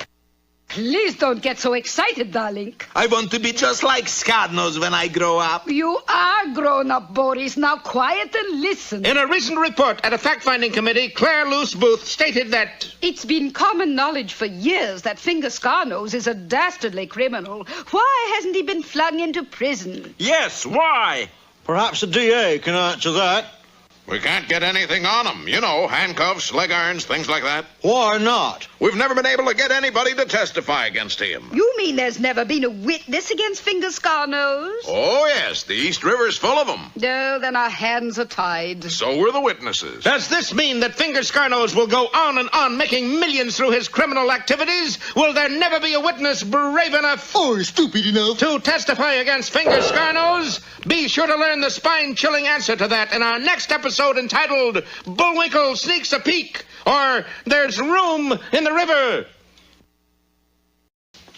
If you should put them side by side, you would quickly see that there is a vast difference between Rocket J. Squirrel and Boris Badenov. Of course, there is a big difference. Squirrel has blue eyes. But the biggest difference is that Rocky, being true of heart, looks up to Bullwinkle as his hero. That's right, because I am trustworthy, loyal, helpful, friendly, courteous, kind, obedient, cheerful, thrifty, brave, clean, and stupid. Bullwinkle is also full of integrity. I am not. I always tell the truth. Boris, on the other hand, looks up to the most successful and dastardly criminal in the country as his hero, Finger Scar-Nose. Right, because Scar-Nose is untrustworthy, disloyal, not helpful, unfriendly, rude, unkind, bad boy, sourpuss, crooked, cowardly, dirty, and would sell his own mother for a nickel. Finger Scar-Nose operates right out in the open. He and his criminal activities have been going on for years. And so far, the law has been unable to do anything about it. If I only had a witness to testify against Scar-Nose, he'd go up the river for 40, 50, maybe 60 days. Chief, we've got a witness. At last. Send him in immediately. Impossible. How come? We can't get the cement off his feet. Can this go on forever? You bet your blue booties it will. Nobody will ever put the finger on fingers. Is there no one who will testify against this blight on the nose of society? Is there not a hero who will step forward and bravely say, I will do it. You'll do what? I will go down to the store and pick up a bag of onions. What for? For this peanut butter pound cake I'm baking. The only way I can get it to weigh a pound is to put onions in it. Okay, but don't be gone too long, Bullwinkle. And with no further fooling around, Bullwinkle hurried out of the house and down the street toward the onion store. At the very same instant, Boris and Natasha hurried out of their hideout and ambled along until they finally came to rest in front of the big house on 92nd Street. Here we are, honey bun. This is the house of my hero, Scar-Nose. Some class, eh? Yes, darling, but why are we here? To get autograph. What else? And look, Natasha, a little something I bet you didn't know I got. What is it, sweetie? Yeast mold? No, his lock of hair from Scar-Nose. He's still using that greasy kid stuff. By that time, it was 1:30, the exact time that Scar-Nose, surrounded by his trusted finks, always left the house to pull a job. It was then that a sickening turn of events took place. The big black getaway car pulled up in front of the local bank, and Scar-Nose and his mob dashed inside to hold it up. The sickening part is that Bullwinkle's destination, the onion shop, was right next to the bank. The onion-seeking moose went into the onion shop and immediately came out carrying a bag of onions, for as we all know, it doesn't take long to pick up a bag of onions. Bullwinkle found himself directly in front of the bank just as the holdup went into full swing. My, the mosquitoes are out early this year. I had better take a cab, or I'll be a massive angry red welch by the time I get home. Mistaking the getaway car for a taxi, the confused moose got inside, followed closely by Scar-Nose and his getaway-minded mob. Calling all cars, calling all cars. Scar-Nose did it again. Never mind trying to get the money back. Just find a witness. Watch for a black getaway car with a moose inside. It is believed the moose is a witness. Hokey smoke, a moose? There's only one moose I know of around here, and that's Bullwinkle. Will Scar-Nose and his thugs notice that a moose is in the car with them? Will they realize that Bullwinkle is a witness? Don't let anything keep you from our next episode entitled The Half-Shot Moose, or Testify My Eye. No one can ever say that our last episode was a total loss, for as you remember, we learned beyond a doubt that Bullwinkle really takes the cake when it comes to baking a cake. What do you mean, where are the onions? I thought you were baking a cake, Bullwinkle. Well, pity sakes, I am. The mess here in the kitchen should tell you that. You put onions in a cake. Doesn't everybody? No, and we're out of onions. You used the last one on your cornflakes this morning. Darn. Now I will have to trot down to the onion store and get some. I wish Bullwinkle would stop eating so many onions. They might hurt his stomach. Indeed, they might hurt the moose's stomach. In fact, going after those onions might hurt the entire moose to the extent that he is killed dead. For when Bullwinkle left the onion shop with a bag of Bermudas, he passed directly in front of the bank, which at the time was being severely robbed by none other than the notorious Finger Scar-Nose. Good heavens! I wonder why there are so many mosquitoes here in front of the bank. I will avoid their little stingers by taking a cab home. Mistaking the getaway car in front of the bank for a taxi, Bullwinkle got inside, followed closely by Finger Scarnose and his getaway-minded mob. Calling all cars, Finger Scarnose just robbed the bank again. Be on the lookout for a getaway car with a confused moose in it. A getaway car with a confused what in it? Confused moose in it, that is all. Gee, that's got to be Bullwinkle, and he's in trouble. I gotta save him. With that, the plucky squirrel shot into the air to search the city in hopes of finding Bullwinkle in time. But time was rapidly running out, for in the speeding getaway car below... My, look at all of that money. What did you fellers do, rob a bank or something? Oh, a witness, eh? Let him have it, boys. In an instant, every gun in the gangster-infested car was being pointed at Bullwinkle and his bag of onions. Fortunately, it is difficult to hit even something big as a moose while riding in a speeding getaway car. But though Bullwinkle was left unpunctured, his bag of onions was shot to pieces, filling the car with onion juice. Just like with East Lynn, there wasn't a dry eye in the house. Driving with tears in their eyes, the car spun out of control. At the corner of 42nd and Broadway, Bullwinkle was thrown clear and onto the pavement. Hokey smoke! A moose just fell out of that car down there. It must be Bullwinkle. Rocky zoomed to the side of his fallen friend and was a greatly relieved squirrel to find him unscratched. I may be unscratched, but I got a large bump on my antlers. That makes me a 7-pointer. Bullwinkle, do you know what happened? Well, of course I know what happened. What? You are a witness to one of Finger Scarnose's crimes. I am? Yes, and now you can testify and send Scarnose to prison forever. See, that's right. But what about the overcoat? What overcoat? The cement overcoat Mr. Scarnose will put on me when he finds out. Will you let me worry about that? How comforting. At last, there is a witness against Finger Scarnose, and hot information like that is mighty hard to keep a secret. By that afternoon, every newspaper in the country carried the story. Extra, extra, read all about the moose who's going to sing Scarnose into Sing Sing. Boy, I wouldn't want to be in that moose's shoes. Do mooses wear shoes? Okay, so I wouldn't want to be in his hoofs. Who would? Nobody would. Anybody want to buy some moose hoofs cheap? Will Bullwinkle live long enough to be quizzed by the DA? Be with us next time for Whatever Happened to Joel Copperman or Get That Quiz Kid. Some people have all the luck. Unfortunately, however, Bullwinkle is not a people, and lucky he's not. Being the only witness to a crime committed by the deadly underworld kingpin Finger Scarnose, Bullwinkle has the dangerous duty of testifying against him. The fact that the moose is going to talk has made him the talk of the town. Tell us, Moose, are you really going to testify against Finger Scarnose? You bet he is. You know what has happened to witnesses in the past, don't you? That won't stop Bullwinkle. Aren't you afraid? Of course not. You're not afraid, are you, Bullwinkle? Not on your life. There's not a cowardly bone in my body. Of course, there's a lot of cowardly moose meat covering those brave bones. Yes, for the moment, there is a real live witness against Finger Scarnose. This is what the DA's office has been waiting for. Gentlemen, with the moose's testimony, we can send Scarnose and his gang to prison for 90 or 100 years, maybe even life. Are you sure? Word has it that the moose is somewhat on the stupid side. I understand that if you ask him what his IQ is, he says 20/20. That makes no difference. All we need from the moose is two things. One, that he testify. And second? That he stays alive long enough to testify.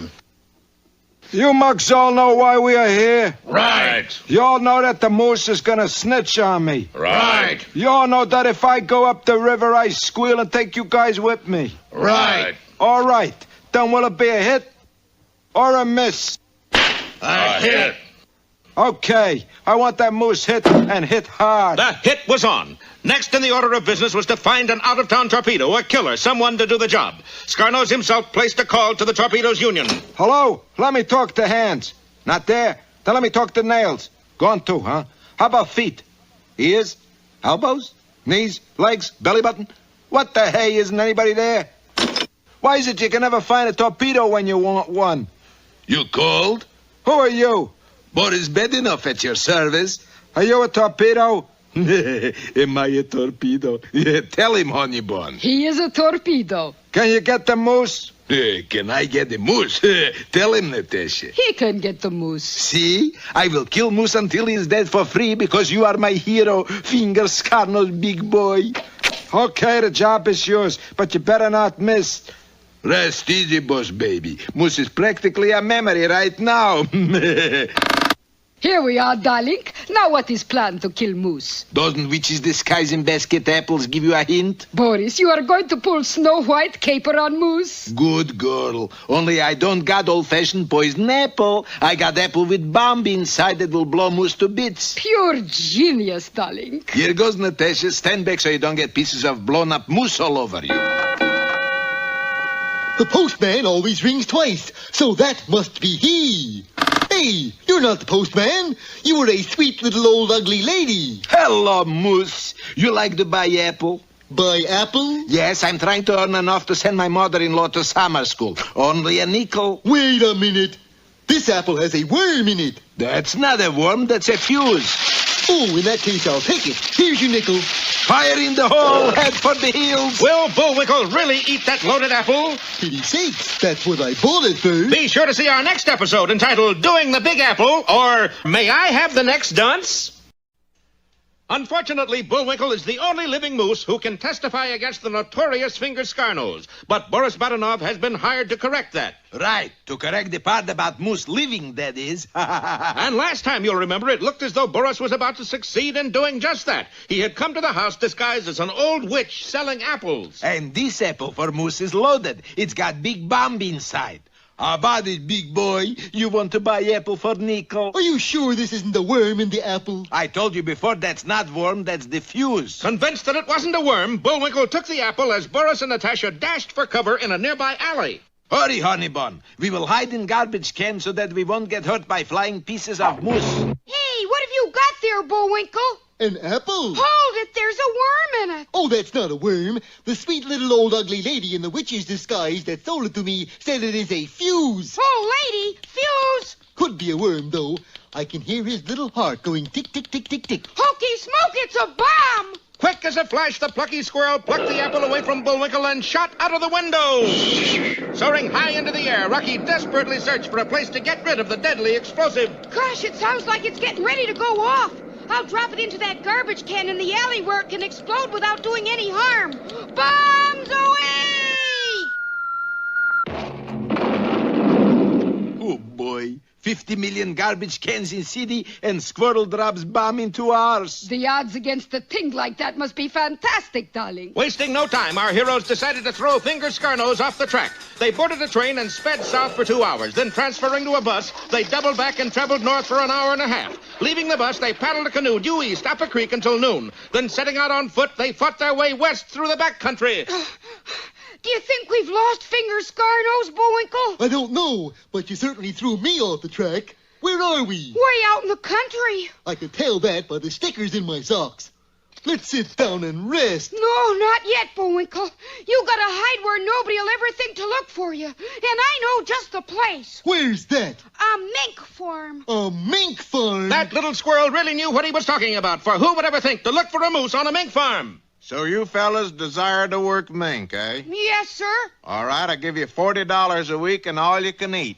The $40 a week sounds fine, but I don't desire to eat any minks if it's all the same to you. Knowing that Bullwinkle would not be safe until after the trial, Rocky and Bullwinkle went to work. For the next 2 weeks, they mended mink pens, rounded up stray minks, mixed mink meal, and even sat up nights with a mink who had an infected ear. Everything went along smoothly until the very day Bullwinkle was to testify, when... In just a few hours, you can testify against Scarnose, and it'll be all over, Bullwinkle. Then we can... Hey, what was that? I don't know. Hokey smoke, Bullwinkle. It must be Finger Scarnose's men. You gotta hide so they won't find you. Hide where? Get into this empty mink pen and act like a mink. What does a mink act like? Well, you should know by now. Just jump up and down and squeak and look expensive. With Bullwinkle in the mink pen acting like a mink, Rocky ran for the barn where he sought cover in a mink meal barrel, just as Boris arrived on the scene. Will Bullwinkle's mink act fool Boris? Or will the slight difference between a mink and a moose give him away? Be sure to watch next time for The Act is Over, or The Big Mink is the Fink. Realizing that Boris had been hired to kill Moose so that he would be unable to testify against Finger Scarnose, Rocky knew that he must hide Bullwinkle where he would be absolutely safe until after the trial. You want me to hide on a what, Rock? Mink farm. I was afraid that's what you said. Knowing a mink farm would be the last place anybody would ever think to look for a moose, our heroes signed on as mink hands at a local minkery. Everything went well until the very day of the trial when Boris and Natasha arrived at the farm. Hokey smoke! Bullwinkle, we gotta hide you. Shoving Bullwinkle into an empty mink pen, Rocky instructed him to act like a mink. Squeak, squeak, squeak, squeak, squeak. Oh, squeak. Hiding in a mink meal barrel, Rocky waited in the darkness for 2 hours. Then, when all seemed quiet... They must be gone. Phew, that was a close one. But returning to the mink pen, he found that Bullwinkle was also gone. The mink pen is empty. What happened to Bullwinkle? Who's that? Why is this pen empty? Why, I sold the mink that was in it. Biggest son of a gun I ever saw. He put up quite a fight, too, but we finally got him into the sack. You sold him? Yep, to a little foreign feller in a black suit. Oh, no. Knowing that every second counted, Rocky flashed into the air and followed the tire tracks left by Boris's car in the road below. Before long, he found the car parked at a deserted sawmill and swooped down for a look through the window. Well, honey bun, at last I will keep Moose from testifying against my hero Finger Scarnose. And you will get Moose Skin Babushka out of the deal at the same time. Oh, you are such a thoughtful little stinker, Boris, darling. Hokey smoke! Bullwinkle is due to testify right now. How will I ever save him and get him there in time? Time was rapidly running out, and with Bullwinkle only inches away from the cruel saw, Rocky struck upon a bold plan. Sneaking to the phone in the sawmill office, he placed a call. Hello, electric company. This is the sawmill calling. I just thought I'd tell you that I can't pay my electric bill. Everybody knows that when you don't pay your bill, they cut off your electricity. Hey, what happened to the electricity? Maybe we blew a fuse, darling. Come on, we fixed it so we can get back to cutting up moose. Rocky, baby, your timing is perfect. Never mind that. We gotta get you to that trial to testify. Right, let's go. Wait! There's one more thing I gotta do first. Stopping by the phone, Rocky made another call to the electric company. Electric company, this is the sawmill again. I just found out that I can pay my bill after all. Watch, Natasha. Here is a trick I learned in the army. You put penny in fuse box and you get the results right away. Please, Boris, this is not time to be showing off. With Boris busy elsewhere, Rocky and Bullwinkle set off on a dead run for the courthouse. But could they make it in time? Order! Order in the court. Please, Your Honor, can't we wait just a few more minutes? I'm afraid not. Since there is no witness to testify, I'll have to find Finger Scarnose, not... Wait! Who are you? I am the Mooseness. He means witness, Your Honor. Yes, and I am here to testify.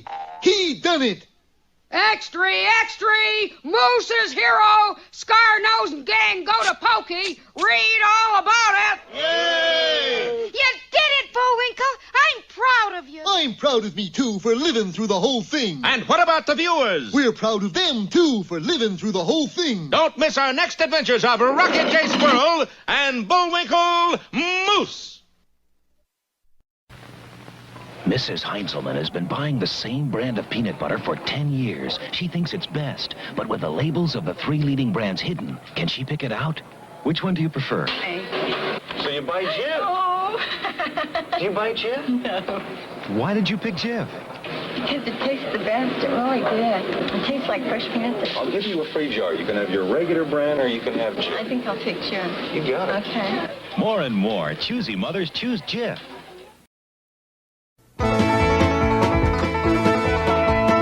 Marshall, Will, and Holly on a routine expedition met the greatest earthquake ever known.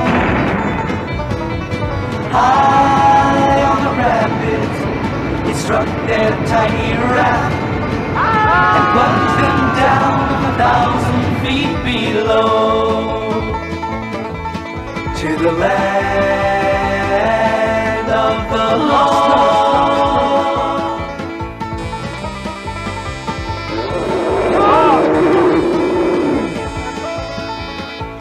Come on, get out of here. Come on. Will, come on, Holly, let's go. To the land of the lost.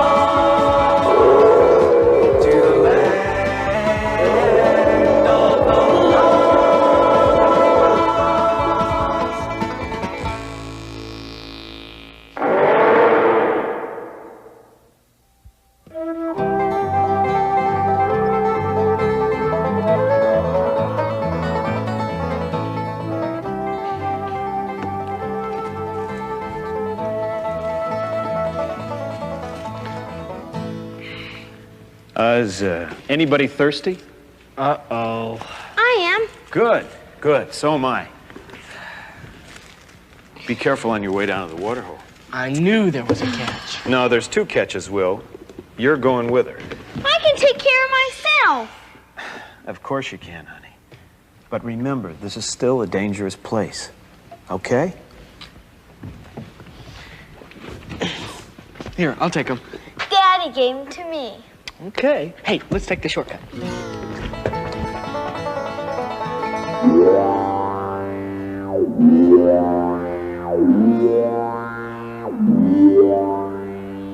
Hey, we've never come this way before for water. I told you it's a shortcut. You probably just want to go exploring again. Daddy won't let you unless we all go. Maybe so, but it's still on the way.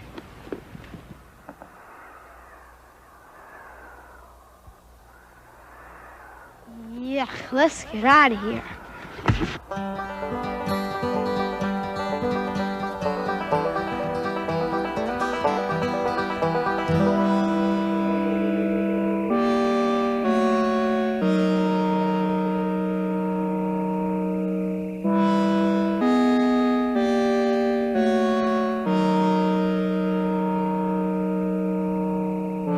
Wow. Looks like an ancient temple. Wonder who built it. I hope they're friendly. Or at least on vacation. Doesn't look inhabited. Look at that! Come on, Doug!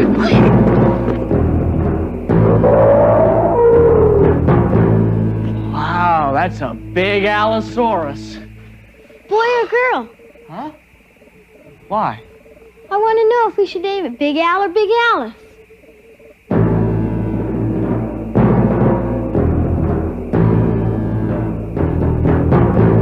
Well, let's not get close enough to find out. Hey, come on, Dad's gonna want to know about this. But don't you want to try going inside? There may be a whole city.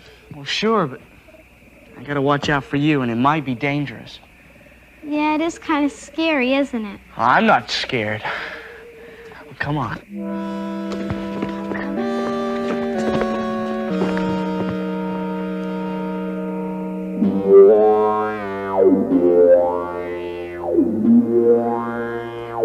Come on. No, you go first.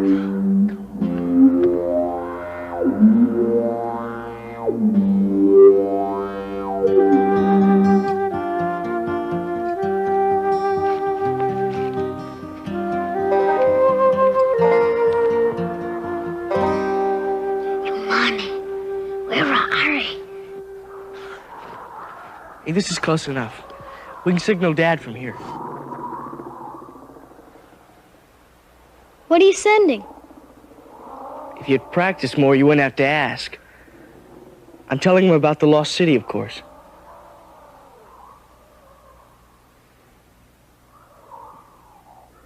He said be careful, didn't he? Hey, I thought you couldn't read Morse code. I can't, but I can read Daddy. What else did he say? He said he'd meet us. Do we wait here? No, we're supposed to get the water first, and then he'd meet us at the crevasse. Will you carry these for a while? Dad gave them to you. I'll carry them on the way back. Okay, then they'll be heavier with water.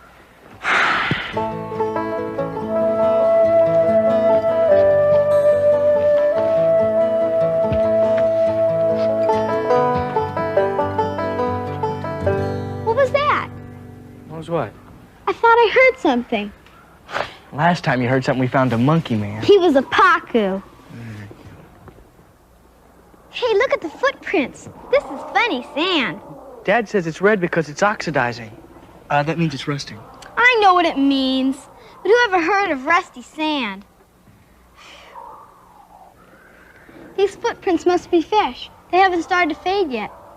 Hey, they look like Pakuni prints. Maybe it's Chaka. Yeah, maybe it's Robinson Crusoe. You know, I don't think we're going to see Chaka again. Let's follow them and see. Now, wait a minute.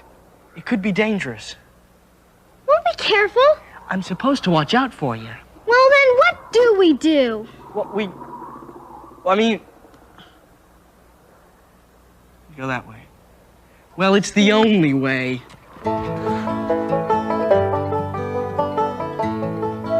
Lumani Rokasani.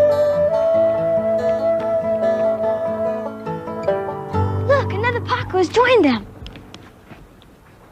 Now they're two humans. You know, in fact, these humans wear the same size shoe. Gone in a circle.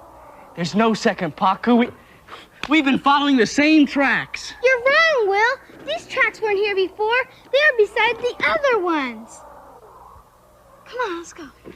Now, Holly! Come on.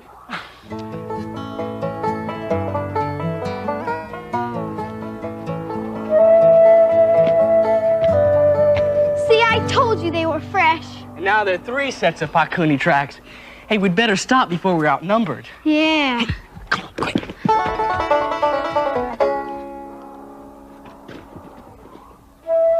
It's Chaka! Hey, Chaka!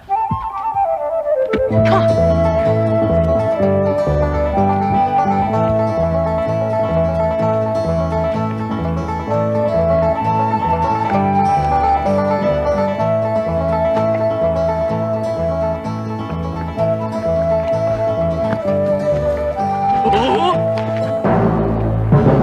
Spike! Amanda!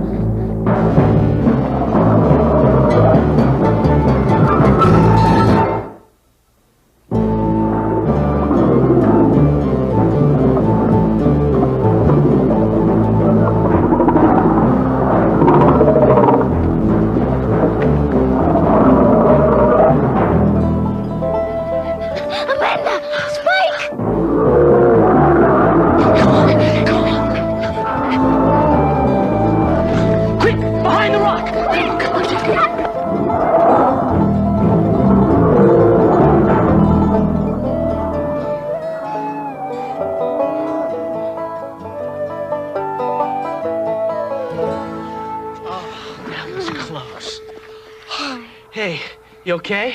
Yeah, what about you? Yeah. You know, filling this place with dinosaurs is sure one heck of a way to run a jungle. Yeah, and they don't even run on schedule. Phew. Ah. Well, hello, Chaka. I guess he's more afraid of those dinosaurs than of us. Yeah. Friend? Friend. That's close enough. Come on, shake. I guess that's one trick you're never gonna teach him. Yeah.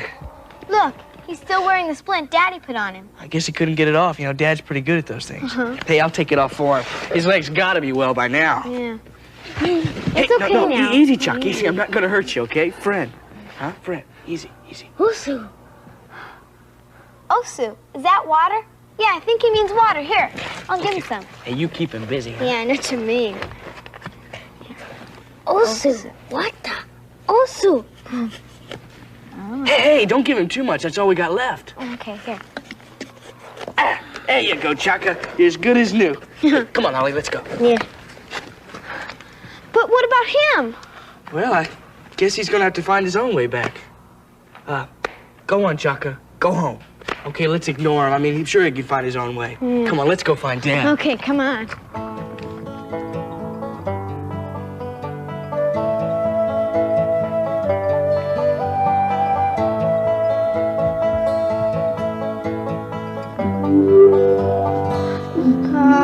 Wasn't Dad supposed to meet us here? I probably went on across. Come on. Come on, Holly. I'm coming.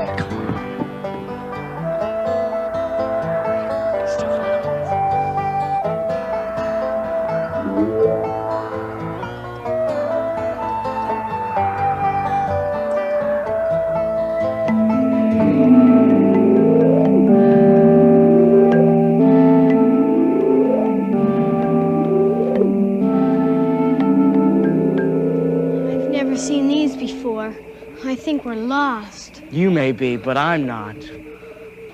Then where are we? I don't know. Oh, I thought so. Well, I know where we are. I just don't know where everything else is. Hey, Will, look at this. I wonder who wrote it. Maybe there's somebody else here. Could be. Beware of Sleestack. Srisataka! Hey, what's wrong with you, Chaka? Srisataka! He's been muttering that for hours. Srisataka! Hey, do you think he could mean Sleestack? Yo, Srisataka! See, he does mean Sleestack. Hey, well, that's the way we have to go, but... Hey, Wait a minute, Chaka. Hey, Chaka! Chaka! Chaka! Come back, Chaka!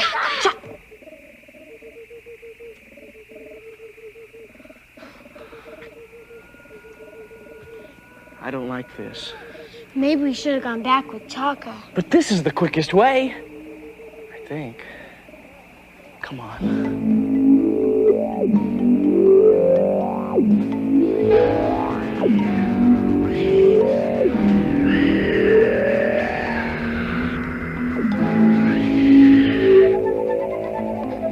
Hurry!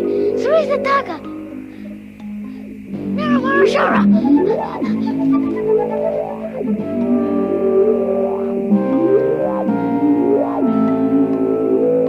Hey, we're not lost anymore. We can find our way out from here. See? Down there's where we first came in. It's spooky. I don't like it here. Yeah, I wish Dad were here. Come on, let's go find him, huh?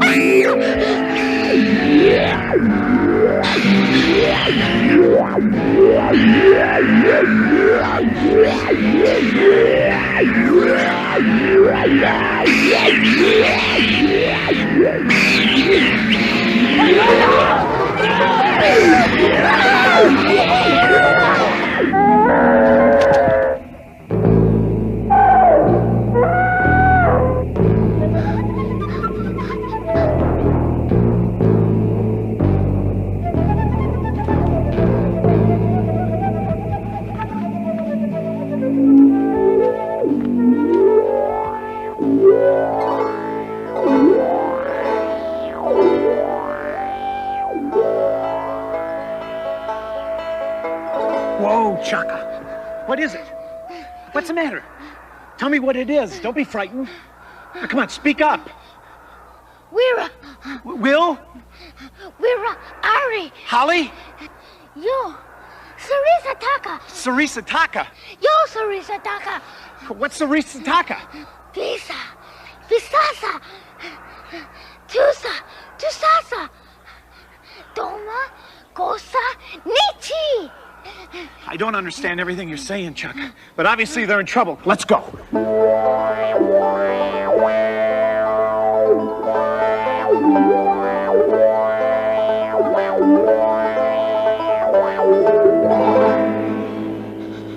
Will, Yeah?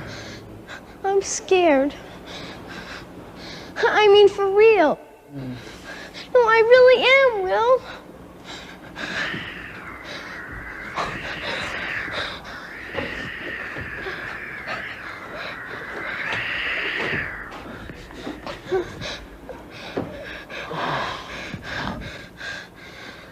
What do you think those things are that caught us? I don't know. Hey, maybe it's a slee stack. Will! Oh, I'm sorry. It's awake again. Oh, hope it's not dreaming of lunch. I'm afraid it is.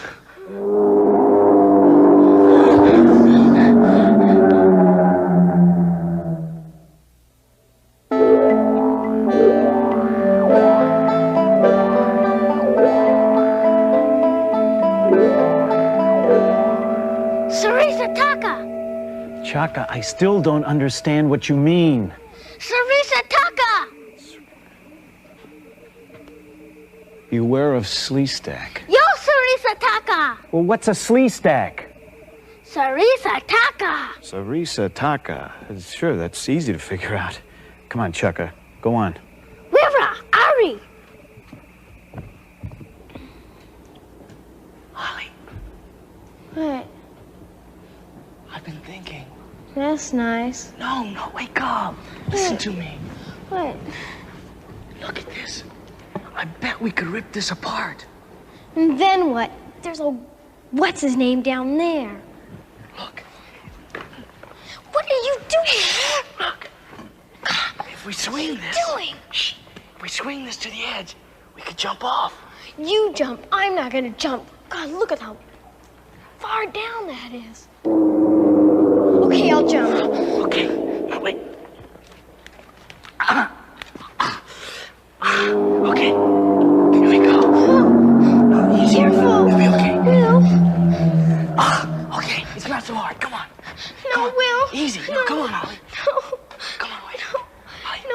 grab one. Be careful. Okay. Oh, Be quick. careful, Will. Will. Come on, we don't have time. Be careful. Okay. Oh, yeah. Come on, let's get out of here. Come on. Uh-oh.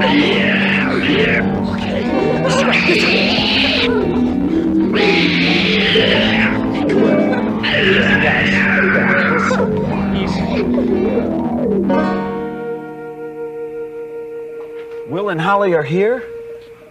This is quite a place, but... Yo, we're the Artie.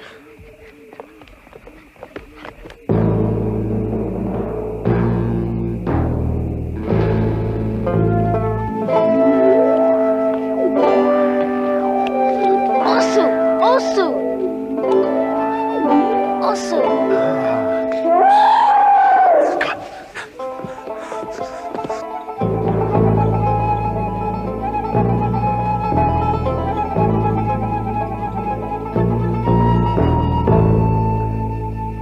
What about Will and Holly? Sarisa Taka. All right, Sleestack, let's go. Come on. Ota. Rainy Dina Ota. I'm sorry, Chucka. I don't understand. Ota. Yewo Ota. Oh, fire. A torch? Tocha. Torch. Okay. Chucka, lead on. Go on. Hurry!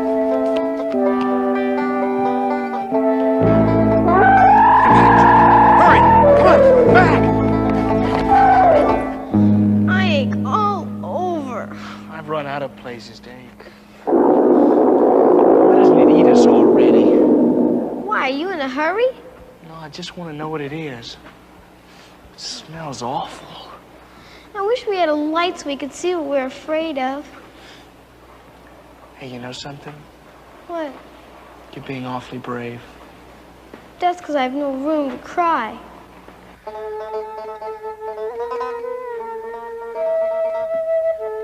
Surisataka! Surisataka! Let's find Will and Holly first.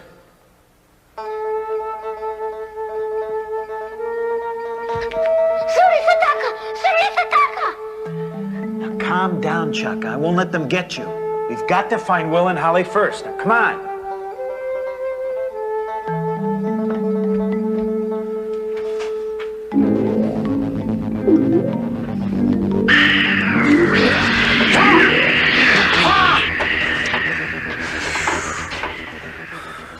So that's a Sleestack, huh?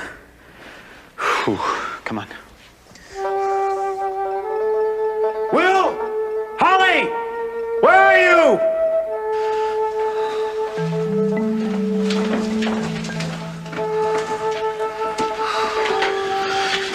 Back! Back! Gone! Hey, Holly, look! Look where? I think it's Dad! Daddy! Daddy! We're coming! Let's go. Watch out, Dad! Daddy, be careful! We're coming! Daddy! Careful, Dad! Daddy, this place, Dad, be careful! We're coming! Back! Come on! Back! Back! Hang on, Will! Holly! Dad! Watch out! He's got Chaka with him! Careful, Dad! Careful, Chaka! Easy, Dad, help! Get out of here! Listen, Will, here. You're gonna have to cut yourself. Okay. Go on. Dad, watch out! Over... Watch out, Dad! Hurry, Will! Watch out, Dad!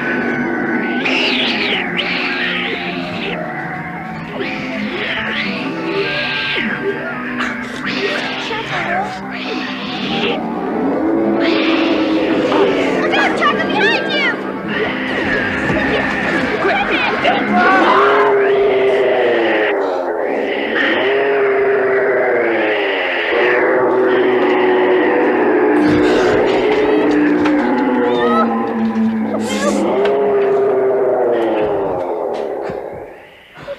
Quick, come on! They're gone! Come on, hurry!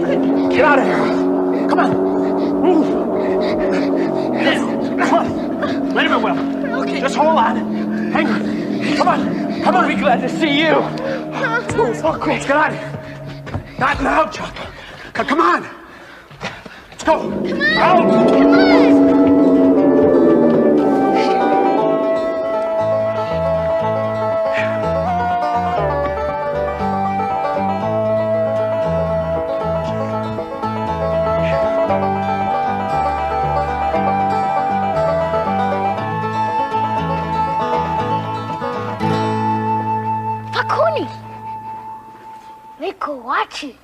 Huh? We finally figured it out. Oh.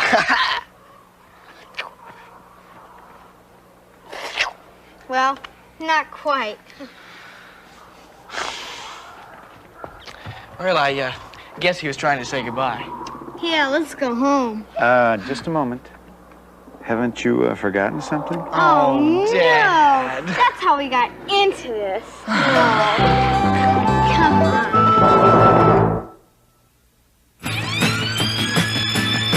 When I look all around, I can't believe the things I've found. Now I need to find my way.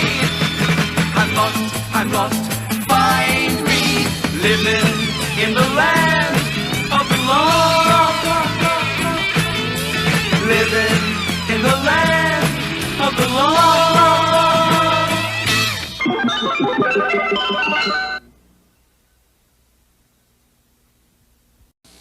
Hello again. I'm Mrs. Butterworth. Know why folks just love my buttered syrup?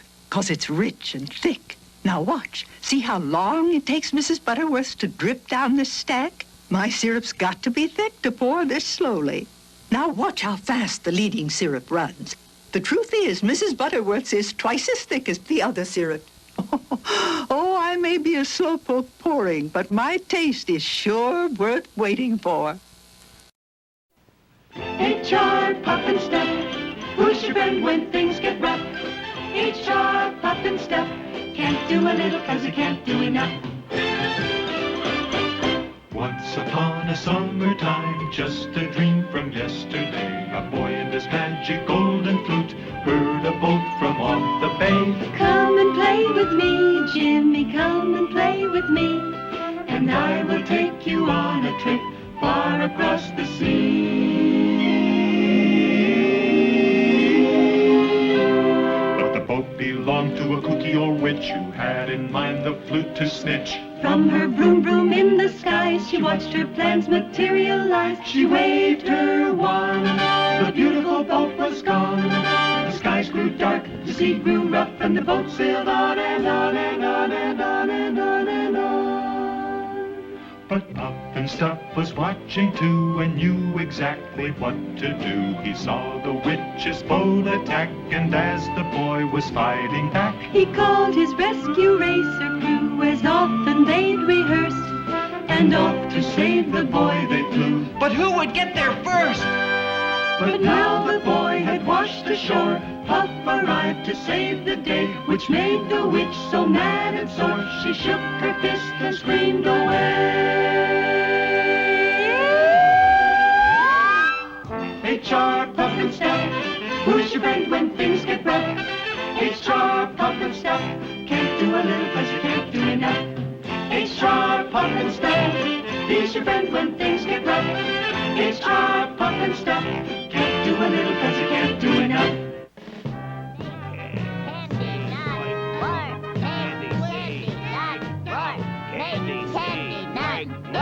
Make candy not war. Down with dentist! Candy C, White, no. Make candy not war. My, Jimmy, seems to be some trouble at the candy shop. Make candy not war? Say, that's a great idea. Yeah, but down with Dennis? Why, that's downright revolutionary. Mr. Mayor, you must do something. These pickets want to steal my candy. Not war. I'll talk to him. Down with Hold it, you ants. This is your mayor speaking. War. Hi, Mayor. When did you get back in town? Tell it like it is, Mayor. We just want to do our own thing. And what is your own thing? Nothing. We want to do nothing. No. If you do nothing, you get nothing. If you want candy, you must work for it. No one gets anything without working for it. Understand? Oh, I don't know. What do you think? I don't know. I don't know. I really don't know. I don't know. Alarm! Witch's proclamation! Witch's proclamation! Alarm! Now what? Don't worry, Freddy. Maybe it has nothing to do with us.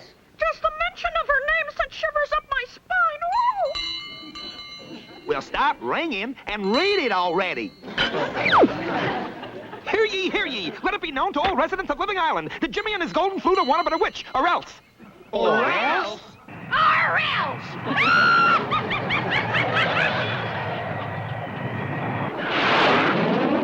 Jimmy, I'm scared. We can't wait any longer, Jimmy. We must get you and Freddie off this island immediately. I wonder why the witch was mad at us. We didn't even do anything. Oh, it's not you she wants, Jimmy. It's me. Oh, why couldn't I have been just a plain, ordinary wooden flute like all the others? I'm afraid Freddie is right. The witch wants him. I won't give up Freddy, not even if it means my life. If I gave myself up, would the witch let Jimmy go? No chance, Freddy. You're my pal, and we've got to find a way off this island, the two of us. No more talk. Action is what's called for. We must get to Dr. Blinky's and see if he can help us. Hurry, Jimmy, hurry. Now, here's what we're going to do. We're going to get together and we're going to pick up. Ready? Wait a minute. Down with Wait a minute.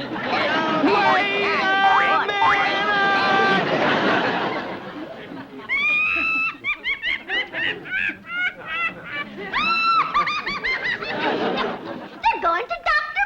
Blinky's, as if he can help them. They are doomed. Doomed. Look, there's Freddie's flute in the boy's pocket. See how he glitters and sparkles? I must have him. Ooh, how are you going to get him, oh Queen of Darkness? With my magic wand, of course, you peculiar pigeon. Now we're going to see the real magic around here. Please, be careful how you wave that wand around. Well, I'm all warmed up. Here goes a practice try. I think I'll make that table float. Watch, Orson.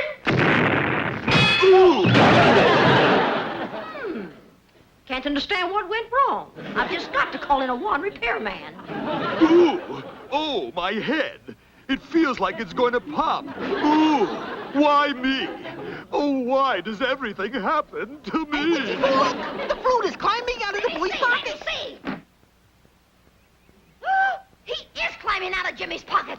How delicious. Now I know I'll get him. Oh, joy! I just gotta give myself up to the witch to save Jimmy. I've just gotta. He's entering my forest. I've got him. I've got him. I've got the golden Ooh, no, stop it, please. All my dances are taken. Oh, stop it. You're making me lose my feathers. Who cares? I'll buy you new ones. Come on, Seymour, let's swing it. He's mine, all mine. How lucky I am, how lucky I am to have someone like you. Someone I know is gonna be my friend from the beginning right to the end. How lucky, lucky, lucky I am in this whole world of people who can't get along with people. I picked myself up, people, and what have I got? A jackpot. How lucky I am, how lucky I am, no matter what we do. Whether together or far apart, always together inside the heart. Oh, yes, I quite agree. There's no one luckier than you and me. And Freddie makes 3. He's gone! Freddie's gone! Oh, fudge. Maybe he fell out of your pocket. If he did, he would have called me. Freddie! Freddie! Let's go back and look for him. Hurry, quick. Excuse me, Mr. Tree, have you seen Freddie? Have you seen Freddie? Excuse me, ma'am, have you seen Freddie?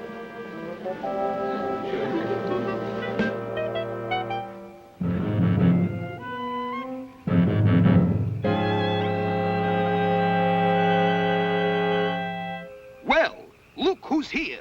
A worm with holes in it. I'm not a worm. I'm a flute. Okay, so you're a wormy flute. Who ever heard of a talking flute? It's a trick. What do you think, Horace? I think that I shall never see a tree that is as mean as me. You're a nut. Of course, I'm a nut tree.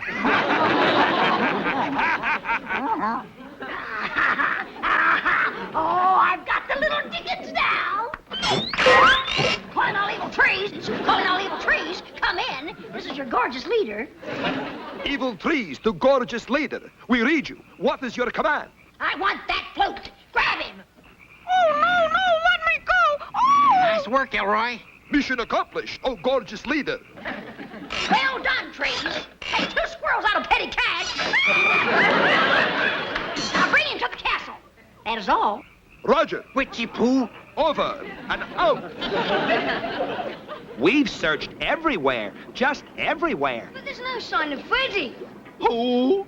Freddy Flute. Who? Freddy! I know that. I'm an owl. That's the way owls think.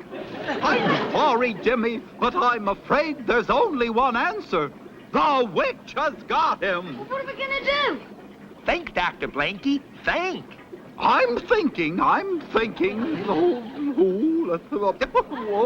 Shh. Let's have a little less noise. We're thinking too. Say, Doc, why don't you use that crazy thing you built? You mean my wheelie bird? Right. Why don't you use it like they do in Charlie Book? Waxy means my story called The Trojan Horse, age 37. Hey, I remember that story. Oh, the good guys hid in a wooden horse. Correct. And when the wooden horse got inside the castle, they all came out and captured the enemy. Nice going, staff. Thanks, everybody.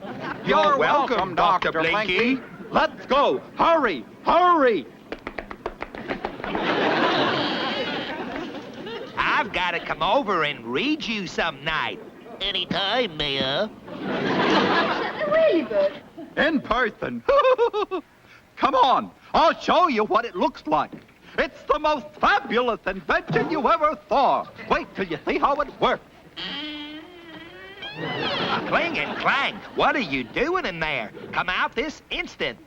It's all right. I let them play in there. I sure hope they didn't break anything. Oh, no, they're nice boys. Say, they can go along and help with the peddling. Good idea. We need all the help we can get once we get inside the witch's castle. We've got to rescue Freddy. You boys want to rescue Freddy? Do you want to volunteer? You do? Good. They just volunteered. Let's go, Puff and Stuff. Thanks a lot, Dr. Blinky. Goodbye. Bon voyage and happy witch hunting. Good luck. All set, start peddling.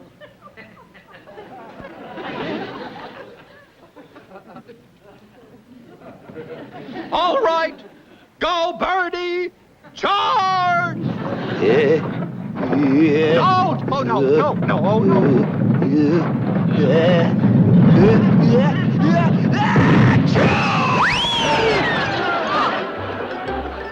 Just watch where you're going. Remember, you don't have a bird driving license. Bye! Oh, what a wonderful sneeze! Thanks for helping. For that, I owe you one house call.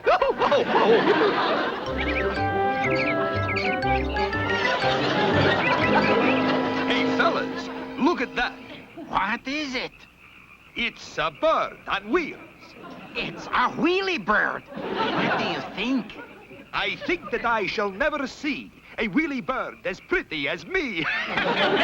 Oh, shut up.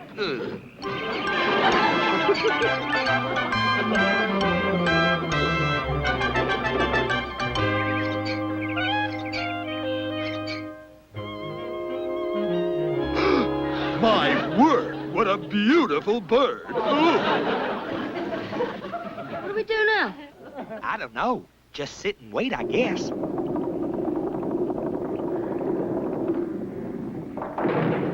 Wilson's coming. Shh. Maybe we can get him to lead us into the castle. And you do be quiet, and I mean quiet. Hi there, Sugar. My, you're a pretty vulture. Ooh, ooh, ooh, ooh. Oh, boy, he's getting friendly. What do we do? Shh. We'll have to go along with him. Say, gorgeous, I've got a great idea. Would you like to come into the castle and see my dominoes?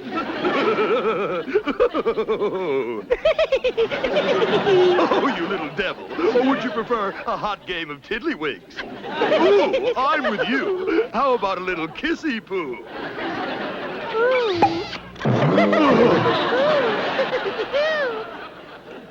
Oh, goodness, you delectable creature. Oh, I love you. You are mine forever.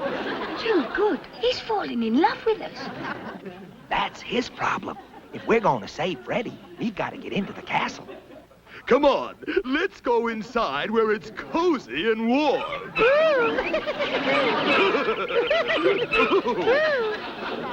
Look, he's taking us into the witch's castle. Ooh, isn't it scrumptious? We're in. Now, how do we get rid of our boyfriend? I've got an idea. Well, here we are, my dumpling. How about another little kissy-poo? Ooh! Oh, what a kisser! Oh,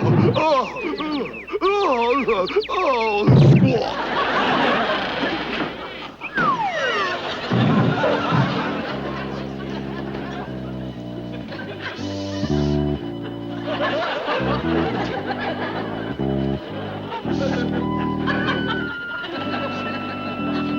You go to the left, I'll go to the right. Cling and clang, you go straight ahead. We must find Freddy. Scatter. Now, boys, stop that. Cut that out. Be brave. Courage, courage. Let's go. Come on.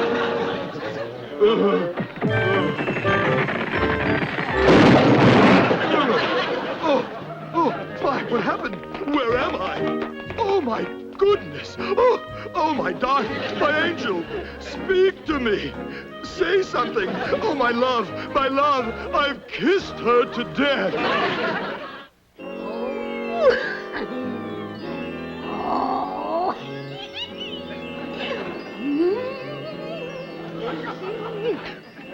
Oh, you're gorgeous.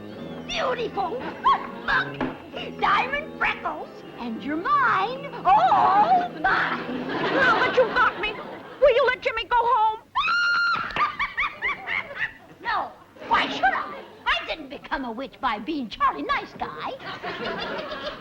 Look, Chiefy, look! Strangers in the castle! Strangers in the castle! It's the boy trying to rescue the flute, but they're fooling with the wrong witch. Guards! Guards! Oh, no! Why did he do it? On the drawbridge! Lock the doors! Seymour, go get them and bring them back here. I've got them all. I've hit the jackpot!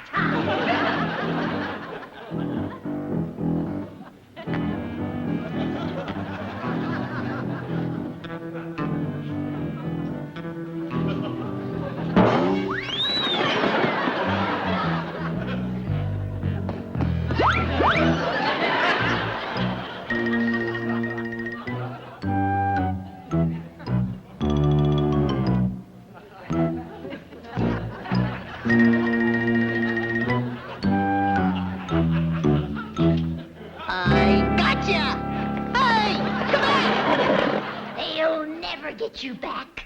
Never. Just to make sure, I'm going to hypnotize you. No, I won't let you. I won't let you. Sleep. Now repeat after me. Shout, Jimmy. Jimmy. Where's Puff and stuff? Jimmy, Jimmy, Jimmy. Freddy's in there. We'll have to go inside without Puff. When I say 3, we'll break the door down. 1, 2. Hold it. Wait a minute. I didn't do anything to you fellas. Help me, Jimmy. Help me. You're just another one of the witch's tricks. Let's go, boys. No. No. No.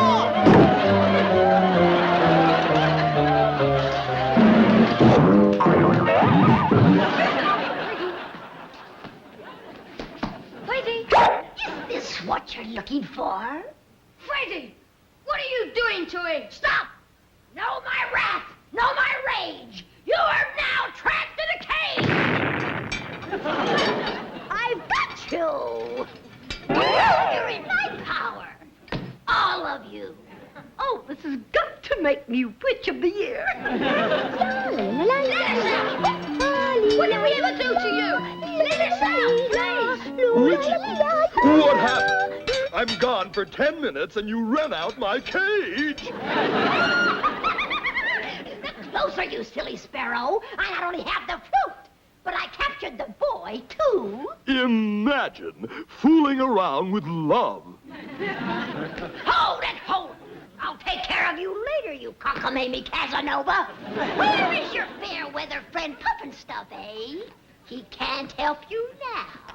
Orson Seymour, take them to the dungeon. No, please wait, Miss Witch. How dare you call me by my first name? How dare you? Take them away. What happened? My wand! It's gone! Oh, no, it isn't, Witchy Poo. It's right up here. You can't do this to me! My magic is gone without my wand. I'll report you to the Witches' Union. That's my wand. Give it back. Stop. I order you to stop. Don't point that thing at me. It's loaded. Nice work, Puffinstuff. Come on out, Jimmy. I've got it covered.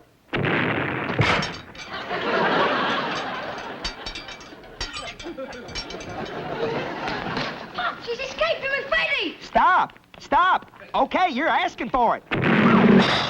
Look what you did, you moron. You split me in two. Would you like to try for 4? You all right, Freddy? Well, where am I? What happened? We'll tell you later. Let's go. Cling and clang, hurry. Look at me. Look at me. What am I supposed to do? I've got an idea. Just pull yourself together. I'm 2 witches. That means you've got twice as much trouble. Yeah, twice as much trouble. I'll get him. I'll get him. Come on, boys. Hurry. Let's get out of here. Hurry. How lucky I am, how lucky I am, no matter what we do. Whether together or far apart, always together inside the heart. Oh, yes, I quite agree. There's no one luckier than you and me. And Freddy makes 3.